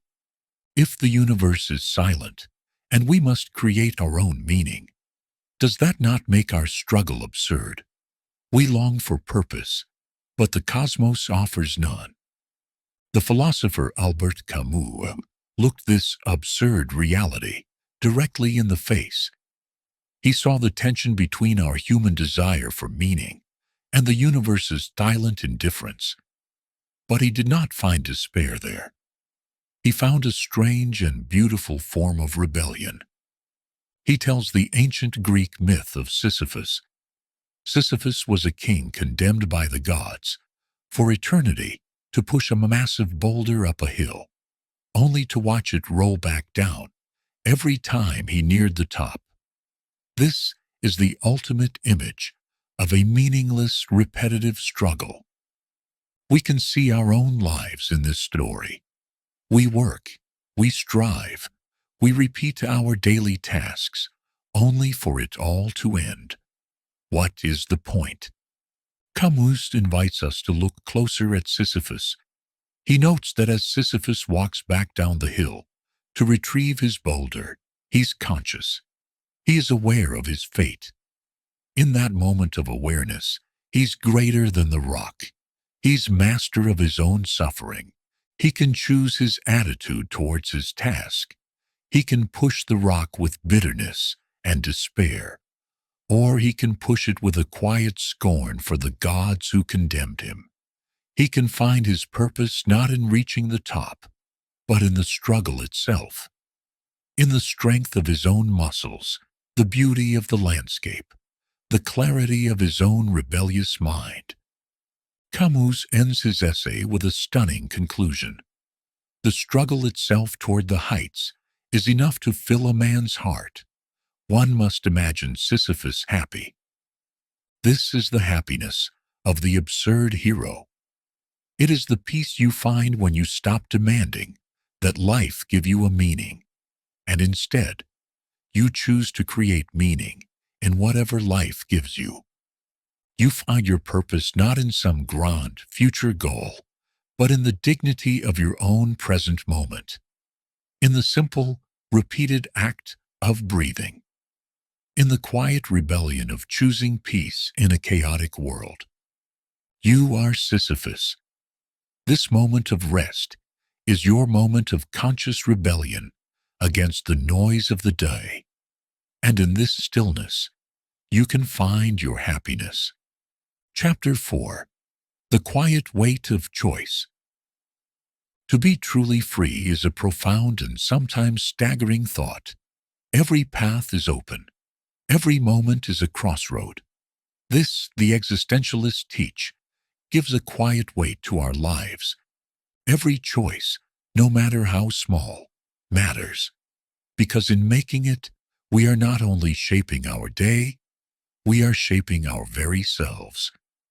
The philosopher Simone de Beauvoir, a lifelong partner to Sartre, expanded on this by saying that to be free is not just about doing what you want, but about actively creating a world where others can be free as well.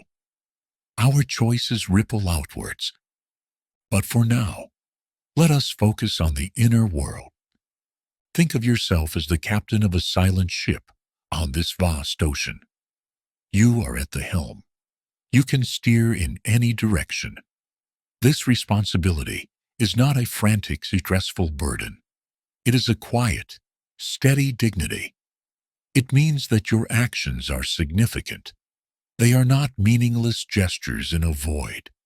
They are the deliberate strokes of the rudder that guide your journey. Sartre would say, "We are our choices." We are not the sum of our desires or our talents. We are the sum of our actions. This can be incredibly empowering. It means you are not defined by your fleeting feelings of anxiety or sadness. You are defined by your choice, in this moment, to seek peace. You are not defined by a past mistake. You are defined by your present choice, to learn from it and act with integrity now. Feel the quiet dignity of this power. The power to choose calm over chaos. The power to choose gentleness over harshness. The power to choose rest. Each of these choices is a declaration of your values. It is a statement about who you are choosing to become. On this vast, open sea, your choices are the only thing that truly chart your course. Chapter 5. The True North of Authenticity. If we are the authors of our own story, then the greatest virtue is to write it honestly. This is the existential idea of authenticity. To be authentic is to live in a way that is true to the self you are creating. It is to align your actions with your freely chosen values. The opposite of this is what Sartre called bad faith. Bad faith is the act of pretending you are not free. It is the little lie we tell ourselves when we say, "I have no choice." We say, "I have to go to this job," or "I have to act this way around these people." By saying "I have to," we pretend we are an object, a thing without freedom, like a stone that is simply pushed around by external forces. We do this because it feels easier. It absolves us of the quiet weight of responsibility. But this feeling of ease comes at a great price. It makes us feel like victims of circumstance. It creates a deep inner friction, a sense of being untrue to ourselves. Authenticity is the gentle but firm act of reclaiming your freedom in every moment. It is shifting your inner language from "I have to" "I am choosing to." I am choosing to do this work for now. I am choosing to be polite to this person. Even this small shift in language brings your power back to you. It reminds you that you are the captain of the ship, even when the seas are rough or the direction is not your ideal. To be authentic is to have a quiet inner compass. Your values are your true north. When your actions align with that compass, you feel a deep sense of integrity and peace, regardless of what is happening externally. You have chosen to rest now. This is an authentic act. It is an alignment with a value you hold, the value of peace, of self-care, of stillness. There is a deep rightness in this, a simple, profound feeling of being true to the self you are creating. Chapter 6. Freedom from the gaze. In our daily lives, we are almost constantly aware of being seen by others. This awareness, which Sartre called the gaze, can be a source of great pressure. When we feel we are being watched, we can become self-conscious. We start to see ourselves as an object in someone else's world. We worry about how we appear, what they are thinking, whether we are being judged. We can lose our sense of inner freedom and spontaneity. But here, now, in the quiet of this moment, you are free from the gaze. Imagine yourself on the deck of your ship, in the middle of this vast, dark ocean. There is no one here to watch you. There is no one to judge you. No one is expecting anything from you. Your identity is not being created by someone else's perception of you. You can let all those masks fall away. The mask of the professional, the parent, the friend, the child, all the roles you play. They can be set down just for a while. Here, you are not an object in anyone else's world. You are purely the subject of your own. You exist for yourself, in yourself. Feel the profound release in this, the freedom to just be, without performance. The body can relax completely when it doesn't feel watched. The mind can grow quiet when it isn't trying to manage impressions. This is a sacred space of solitude, not loneliness, but a peaceful, chosen aloneness. A return to your own center. Here, you are not an image to be perceived. You are an existence to be felt from the inside. And that feeling right now is one of growing calm, deepening peace, and a quiet, solitary freedom. Chapter 7. Creating your own star. We are afloat on a vast, silent sea. We have no map given to us from the heavens. How then do we navigate? How do we choose a direction? The existentialist answer is as beautiful as it is powerful. If the sky is dark, You must create your own stars. Your values are these stars. Values like compassion, integrity, courage, love, or peace are not objects you discover outside of yourself. They are lights that you choose to ignite within. They are the points of light you commit to, the constellations by which you guide your ship. Someone who chooses compassion as a guiding star will steer their life differently from someone who chooses ambition.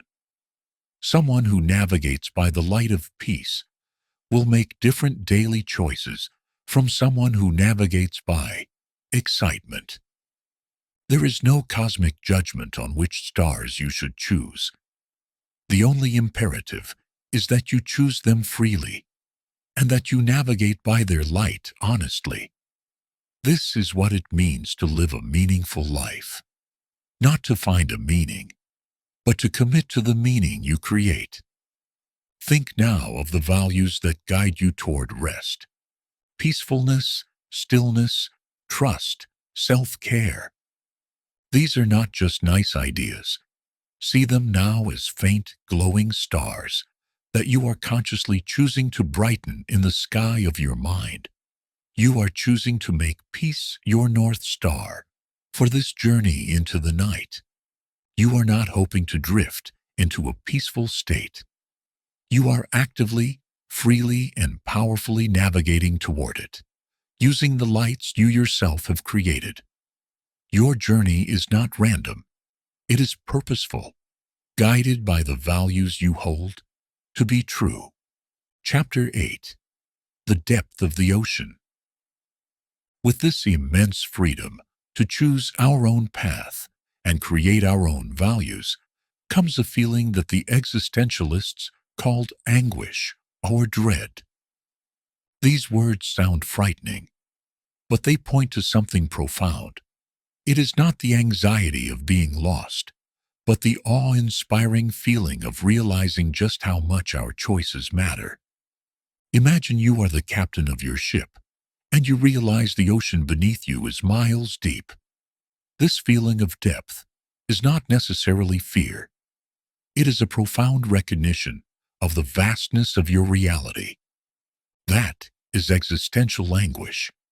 It is the feeling of the depth of your own freedom. It is the dizzying awareness that you and you alone are responsible for the person you become. There are no excuses. There is no one else to blame. But we can reframe this feeling. It is not dread. It is significance. The choices you make have weight precisely because the ocean is so deep. If you were sailing on a shallow pond, your choices wouldn't matter much. It is the vastness of your freedom that makes your commitment to your chosen stars so heroic, so meaningful. The quiet commitment to be a good person, a kind person, a peaceful person in a universe that does not demand it of you is the most significant act there is. Feel the depth of the ocean beneath you now. Do not fear it. Let it give your journey a sense of quiet gravity and importance. Your choice to rest, to find peace, is not a trivial thing. It is a meaningful act of creation in the face of a vast and silent universe. It is you choosing your own good. Chapter 9. The Leap of Trust. The first great existentialist, the philosopher Søren Kierkegaard, spoke of a leap of faith. For him, it was a leap into a religious life, a commitment made without proof or certainty. We can borrow his powerful idea for our own secular, peaceful voyage. We can practice a leap of trust. A leap of trust is required because there are no guarantees. The universe does not guarantee that your choices will lead to happiness. It does not promise that your life will be easy. You have created your stars, your values. You have chosen your direction. Now, you must trust the journey. You must take the leap of living by your chosen lights even in the darkness of uncertainty.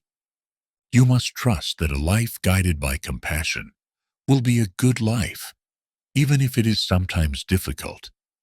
You must trust that a life guided by integrity will be a meaningful life, even if it is not always rewarded. And here tonight, you must make a final leap of trust.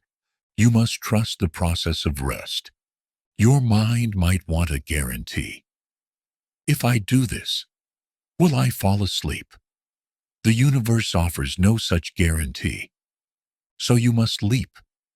You must let go of the need for certainty. You must trust your body's innate wisdom. You must trust the path of stillness you have chosen. You release your grip on control, and you leap into the quiet void of surrender. This is the final act of existential courage, to let go and trust. Chapter 10. Dropping Anchor for the Night. Our voyage across the vast starlit sea of existentialism is now coming to a close. We began in a place of profound silence, recognizing our freedom. We embraced our role as the author of our own lives, the happy Sisyphus finding meaning in our chosen tasks. We have felt the quiet weight, dignity of our choices, and learned to live authentically, truths to our own inner compass. We have found peace in the solitude beyond the gaze of others. And now, guided by the stars we ourselves have lit, we have steered our ship into a calm, secluded cove, a place of rest we have chosen. It is time to drop anchor for the night. Hear the sound of the heavy anchor, your own intention for peace, sinking through the deep, quiet water. Hear the chain rattling out, letting go of the day, letting go of the struggle, and then feel the gentle final tug as the anchor finds the sandy bottom. The ship is secure. The journey for today is over. You have arrived. The ship floats gently in the calm water of the cove. It is safe. It is still. The only movement is the gentle rocking of the tide, like a slow and steady breath. You are not adrift. You are anchored in a piece of your own making. You have taken the awesome, frightening freedom of the open ocean and used it to find this place of perfect sanctuary. The sound of the ocean remains, but it is now the sound of a quiet harbor. In the distance, the lights of a modern city glitter against the night sky. Our ship has docked. It is time to walk back into the world we know, but as a different traveler, one who carries the wisdom of the ages as a quiet lantern in their heart. This final chapter of our exploration is modern practical wisdom. Here, we will take the timeless tools we have gathered and learn to use them in the noisy, busy, and often overwhelming landscape of our daily lives. Chapter 1. The Inner Citadel in a Digital World. Let us begin with a device that is likely near you even now. The screen, the portal to an endless stream of information, emails, messages, and notifications. Each one a tiny digital knock on the door of your mind. This constant connectivity can be a primary source of modern anxiety. The feeling of being always on, always available, always behind. Here, we must return to the very first lesson from the Stoics. We must unsheathe that simple, powerful blade that divides the universe in two. What is up to us and what is not up to us. The number of emails in your inbox is not up to you. The opinions of strangers on social media are not up to you. The endless cycle of news and updates is not up to you. To try and control this infinite flow is to try and hold the sea in your hands. It is a guaranteed path to exhaustion. Your peace is found in the inner circle, The one thing you do control, your attention and your response.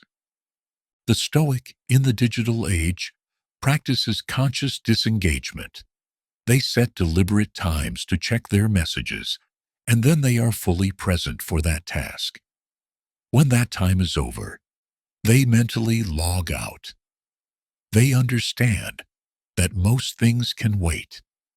The Epicurean from their hidden garden would also remind us to question our digital desires. Is this scrolling natural and necessary? Is it bringing you tranquility or a subtle, low-grade agitation? They would advise us to drink deeply from the fountain of real-world connection with a friend and only sip cautiously from the fountain of digital validation. So, as you rest now, give yourself this permission, the permission to be unavailable. The digital world can wait. Its endless demands are not your burden to carry tonight. Your inner citadel is closed for the night. The drawbridge is up. The only thing that matters now is the quiet stillness within its walls. Chapter 2. Finding the garden in the noise. Our lives are filled with noise. The sound of traffic, the chatter of an open office, the constant hum of appliances. It can feel as though there is no space for silence, no sanctuary for the mind. But the Epicurean did not build his garden in a remote wilderness. He built it in Athens, a busy city. His peace was a choice, a small, walled-off space of intention. We can learn to create tiny, portable gardens of tranquility in our own day. Think of your lunch break. For many, this is a time to scroll through a phone while eating quickly. It is a continuation of the day's distraction. What if, just once a week, you treated it as a visit to the garden? You find a quiet corner, perhaps a park bench, or even a quiet corner of the office. You put your phone away. You eat your simple meal with the full mindful attention of a Zen master. You taste your food. You watch the people or the trees. You simply exist, without demand, for 15 minutes.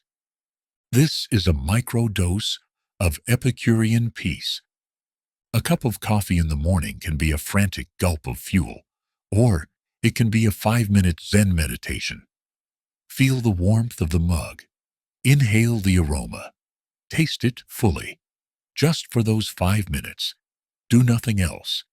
These are the small hidden gardens you can cultivate. They do not require you to change your life dramatically. They only require you to change your attention. These moments are acts of gentle rebellion against the tyranny of busyness. They are a declaration that your inner peace is more important than constant productivity. Find these small pockets of stillness. They are everywhere, waiting for you to notice them. Chapter 3. Flowing through the traffic jam. Few things represent modern frustration so perfectly as the traffic jam.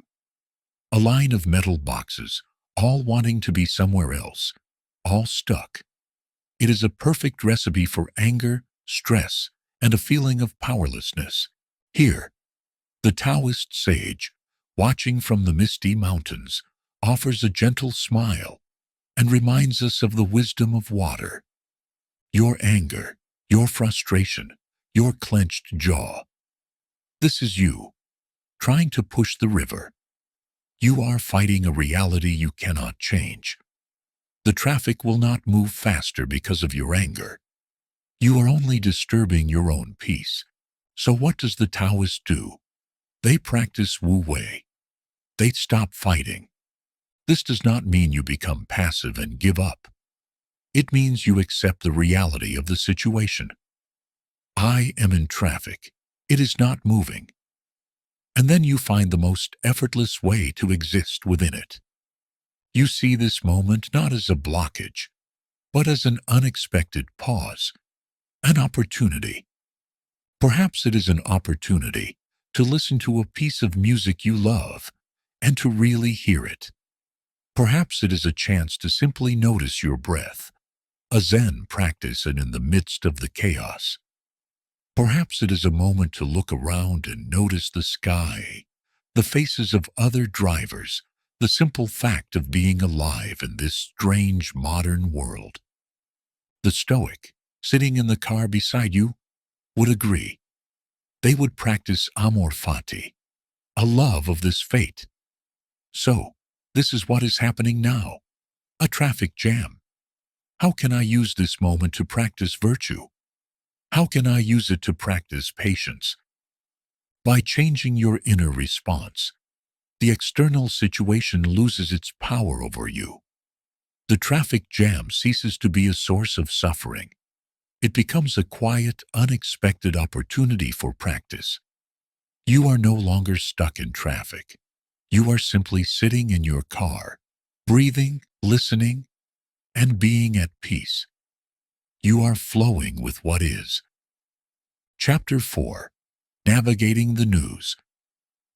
We live in an age of infinite information.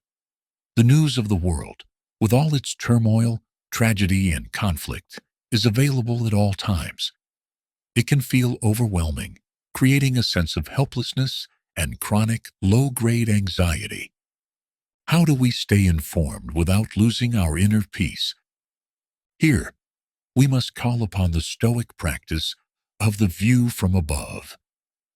When you feel overwhelmed by a particular headline or a specific crisis, allow your mind to perform that gentle zoom out we practiced. Rise above your screen, above your room, above your city. See the vast, silent turning of the planet. This is not an act of detachment to make you apathetic or uncaring. It is an act of perspective to keep you sane. From this cosmic vantage point, you can see that history is filled with turmoil, with rising and falling empires, with struggle and with peace. The current moment, as intense as it feels, is part of this vast unfolding pattern. This perspective prevents your mind from being completely hijacked by the crisis of the hour. Then, bring your awareness back down and apply the dichotomy of control. You cannot single-handedly solve a global conflict. You cannot change the course of a natural disaster. These things aren't up to you.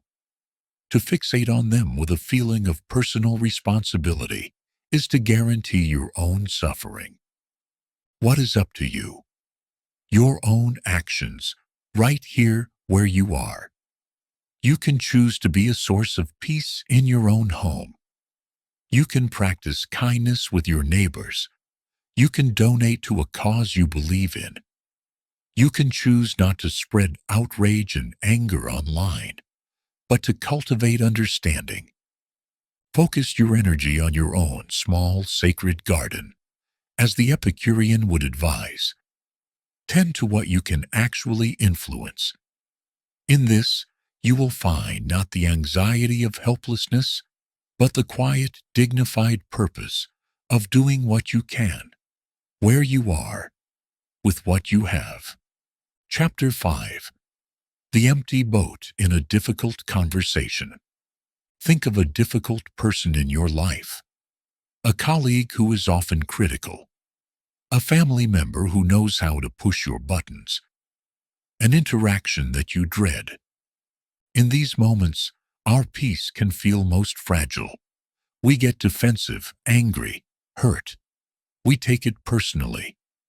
Let us invite the Taoist sage Chuang Tzu to sit with us in these moments.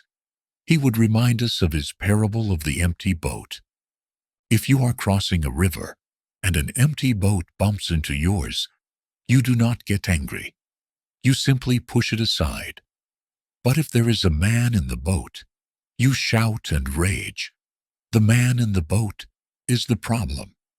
Chuang Tzu's advice is to empty your own boat. But we can also use this wisdom to see that the other person's boat is often empty too. The critical colleague is not truly aiming their criticism at you. They are a vessel filled with their own insecurities, their own bad day, their own fears. Their harsh words are not a reflection of your worth. They are a reflection of their own inner state. Their boat is bumping into yours, but there is no one steering it with calm, conscious intention. It is drifting on the currents of their own and unexamined emotions. If you can see this, you don't have to take the collision personally. You don't have to get angry. You can see their words, their anger, their negativity as an empty boat. You can skillfully and calmly push it aside without letting it capsize your own tranquility. The Zen practitioner would add to this. Notice the feeling that arises in you. Feel the flush of anger, the knot of defensiveness in your stomach. Observe it as you would observe a cloud passing in the sky. It is just a feeling. It is not you. You do not have to act on it. By seeing the other person as an empty boat and observing your own reaction as a passing cloud, you can navigate the most difficult conversations with a quiet, unshakable peace. You remain the calm water, allowing the boats to pass without being disturbed. Chapter 6. The Gym of the Soul. In our modern world, we understand the importance of physical exercise. We go to the gym to strengthen our bodies, to build resilience and health. The ancient philosophers saw the mind in the same way. It is a muscle that must be exercised to become strong and flexible. The practices we have learned are not just ideas. They are workouts for the soul. Think of the Stoic practice of voluntary discomfort. This is the equivalent of lifting weights for your resilience. You don't have to sleep on a hard floor like Seneca, but you can choose to take a cold shower instead of a hot one. You can choose to fast from social media for a day. You can choose to walk instead of drive. By deliberately choosing a small, safe discomfort, you ask yourself Seneca's question, is this what I feared? You teach your mind that you can handle more than you think. You build your tolerance for life's inevitable hardships. Think of the practice of negative visualization. This is stretching your gratitude muscle. By briefly imagining the absence of a comfort, your warm bed, your morning coffee, a loved one, you stretch your capacity to appreciate them when they are present. And think of the existentialist practice of choosing your values. This is like designing your own workout plan. What virtues do you want to strengthen? Patience? Kindness? Courage? You can design workouts for them. If you want to train patience, you can deliberately choose the longest line at the grocery store and use that time to practice your breathing. If you want to train kindness, you can make it a goal to give one sincere, unexpected compliment each day. Your life becomes a gymnasium for your spirit. Every challenge, every frustration, every interaction is a piece of equipment you can use to become stronger, more peaceful, and more aligned with the person you have freely chosen to be. Chapter 7. The Myth of the Empty Calendar. Our modern culture often worships at the altar of busyness. We can feel that every moment of our day must be filled, optimized, and productive. An empty space in our calendar can feel like a failure. We equate rest with laziness. This constant pressure to do is a powerful enemy of sleep. The mind doesn't know how to switch off because it has been taught that to be still is to be useless. The Taoist masters would gently shake their heads at this idea. They would remind us of the usefulness of what is not there. The empty space in the bowl is what holds the nourishment. The empty space in the hub is what allows the wheel to turn. Your rest, your quiet moments, your empty time.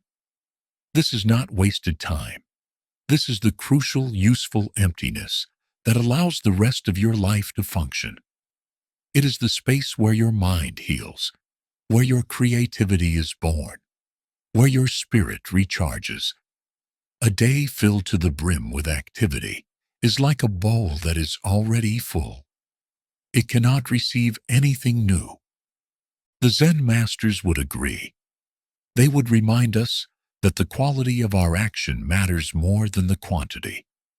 It is better to do one simple task with full, mindful presence than to rush through 10 tasks with a scattered, anxious mind. So let go of the guilt of rest. See this time right now, not as an absence of productivity, but as a different, quieter, and more profound kind of productivity. You are producing peace. You are cultivating stillness. You are generating the energy you will need for a new day. This is among the most important work you will ever do. Chapter 8. The Quiet Relief of Good Enough. From the brand of coffee we buy, to the show we watch, to the career path we follow, modern life presents us with an overwhelming number of choices. This is often called the paradox of choice. While we want freedom, too much choice can lead to paralysis and a constant fear that we are making the wrong decision. This decision fatigue is exhausting. Here, the wisdom of the Epicurean garden is a soothing balm.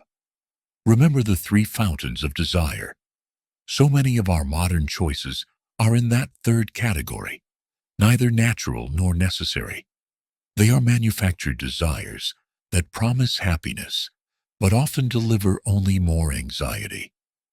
The Epicurean path is one of radical simplification. When faced with a dozen choices, ask the simple question, what is the natural and necessary option here? What is the simplest path to tranquility? Often, the answer is to choose what is good enough. You do not need to research for hours to find the absolute best pair of shoes or the perfect vacation spot. This search for perfection is a trap of the anxious mind. Choose a good pair of shoes and then enjoy walking in them. Choose a good vacation spot and then enjoy being there. The Stoic would add that the only choice that truly matters is the choice to act with virtue. The brand of your coffee is a matter of indifference. The kindness with which you speak to the barista, that is what matters. Focus your energy on the choices that shape your character, and let the trivial ones be made simply and without stress. Give yourself permission to accept good enough. It is a quiet, profound relief. It frees up enormous mental energy that can be used for what truly matters, living peacefully, being kind, and resting well. Chapter 9. The Lantern for the Path. And so, our journey through these ancient schools of thought and their application in our modern world comes to a close. We began in a Stoic citadel, learning to build an inner fortress of resilience. We walked through an Epicurean garden, learning to cultivate tranquility and simple joys. We followed the Taoist river, learning to flow with life and let go of struggle. We sat as the Zen mountain, learning to be still and present in the here and now. We navigated the vast existentialist sea, learning to create our own meaning and chart our own course. And now, we have walked back into the familiar streets of our own lives. But you are not the same traveler who began this journey. You are carrying a lantern, and in this lantern is the collected light of all this wisdom. It is the strong, steady flame of Stoic virtue. It is the warm, gentle glow of Epicurean contentment. It is the soft, flowing light of Taoist harmony. It is the clear, direct beam of Zen awareness. And it is the self-created starlight of existentialist freedom. This lantern does not banish the darkness of the world. It does not eliminate challenges or remove all pain. That is not its purpose. Its purpose is to illuminate the path directly in front of you, so you can take the next step with wisdom, with peace, and with courage. You have the tools. You have the knowledge. You have everything you need to navigate your life with a quiet mind and a peaceful heart. The wisdom is now part of you. Let the light of this lantern now soften. Let it become the gentle, low light of a bedside lamp. Its work for the day is done. The path has led you here, to this place of rest. It is time to set the lantern down and to trust the friendly darkness of the night. Of course, let us write the final words of our journey together. The journey is complete. The lantern is set down. The mind is quiet. There is nothing left to learn, nothing left to do. All that remains is to be here now, in this place of perfect rest. Bring your awareness home, for one final time, to the simple, honest reality of your body. Feel the weight of your feet and legs. They are your foundation, strong and steady, like the stones of the citadel we built so long ago. Let them be heavy. Let them be still. Bring your attention to your torso, your stomach, and your chest. Feel the gentle rise and fall with each breath. A deep, quiet contentment resides here, like the peace of a hidden garden after a gentle rain. There is no striving. There is no lack. All is well. Feel your arms and your hands. Let them be soft, open, and yielding, releasing all control. They are like water, flowing effortlessly into a state of perfect repose. There is no tension here, only flow.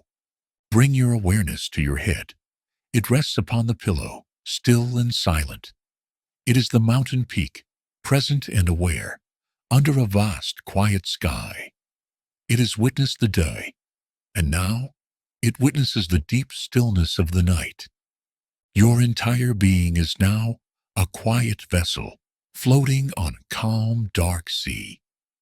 You have dropped anchor in a peaceful cove of your own choosing. You are safe.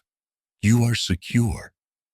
The sound of water begins to slowly, almost imperceptibly, fade out. Let the edges of your awareness soften now. Let the words themselves begin to dissolve. Heavy body, quiet mind, gentle breath, drifting, sinking now, into warmth, into softness, into peace. There is only this gentle, easy stillness.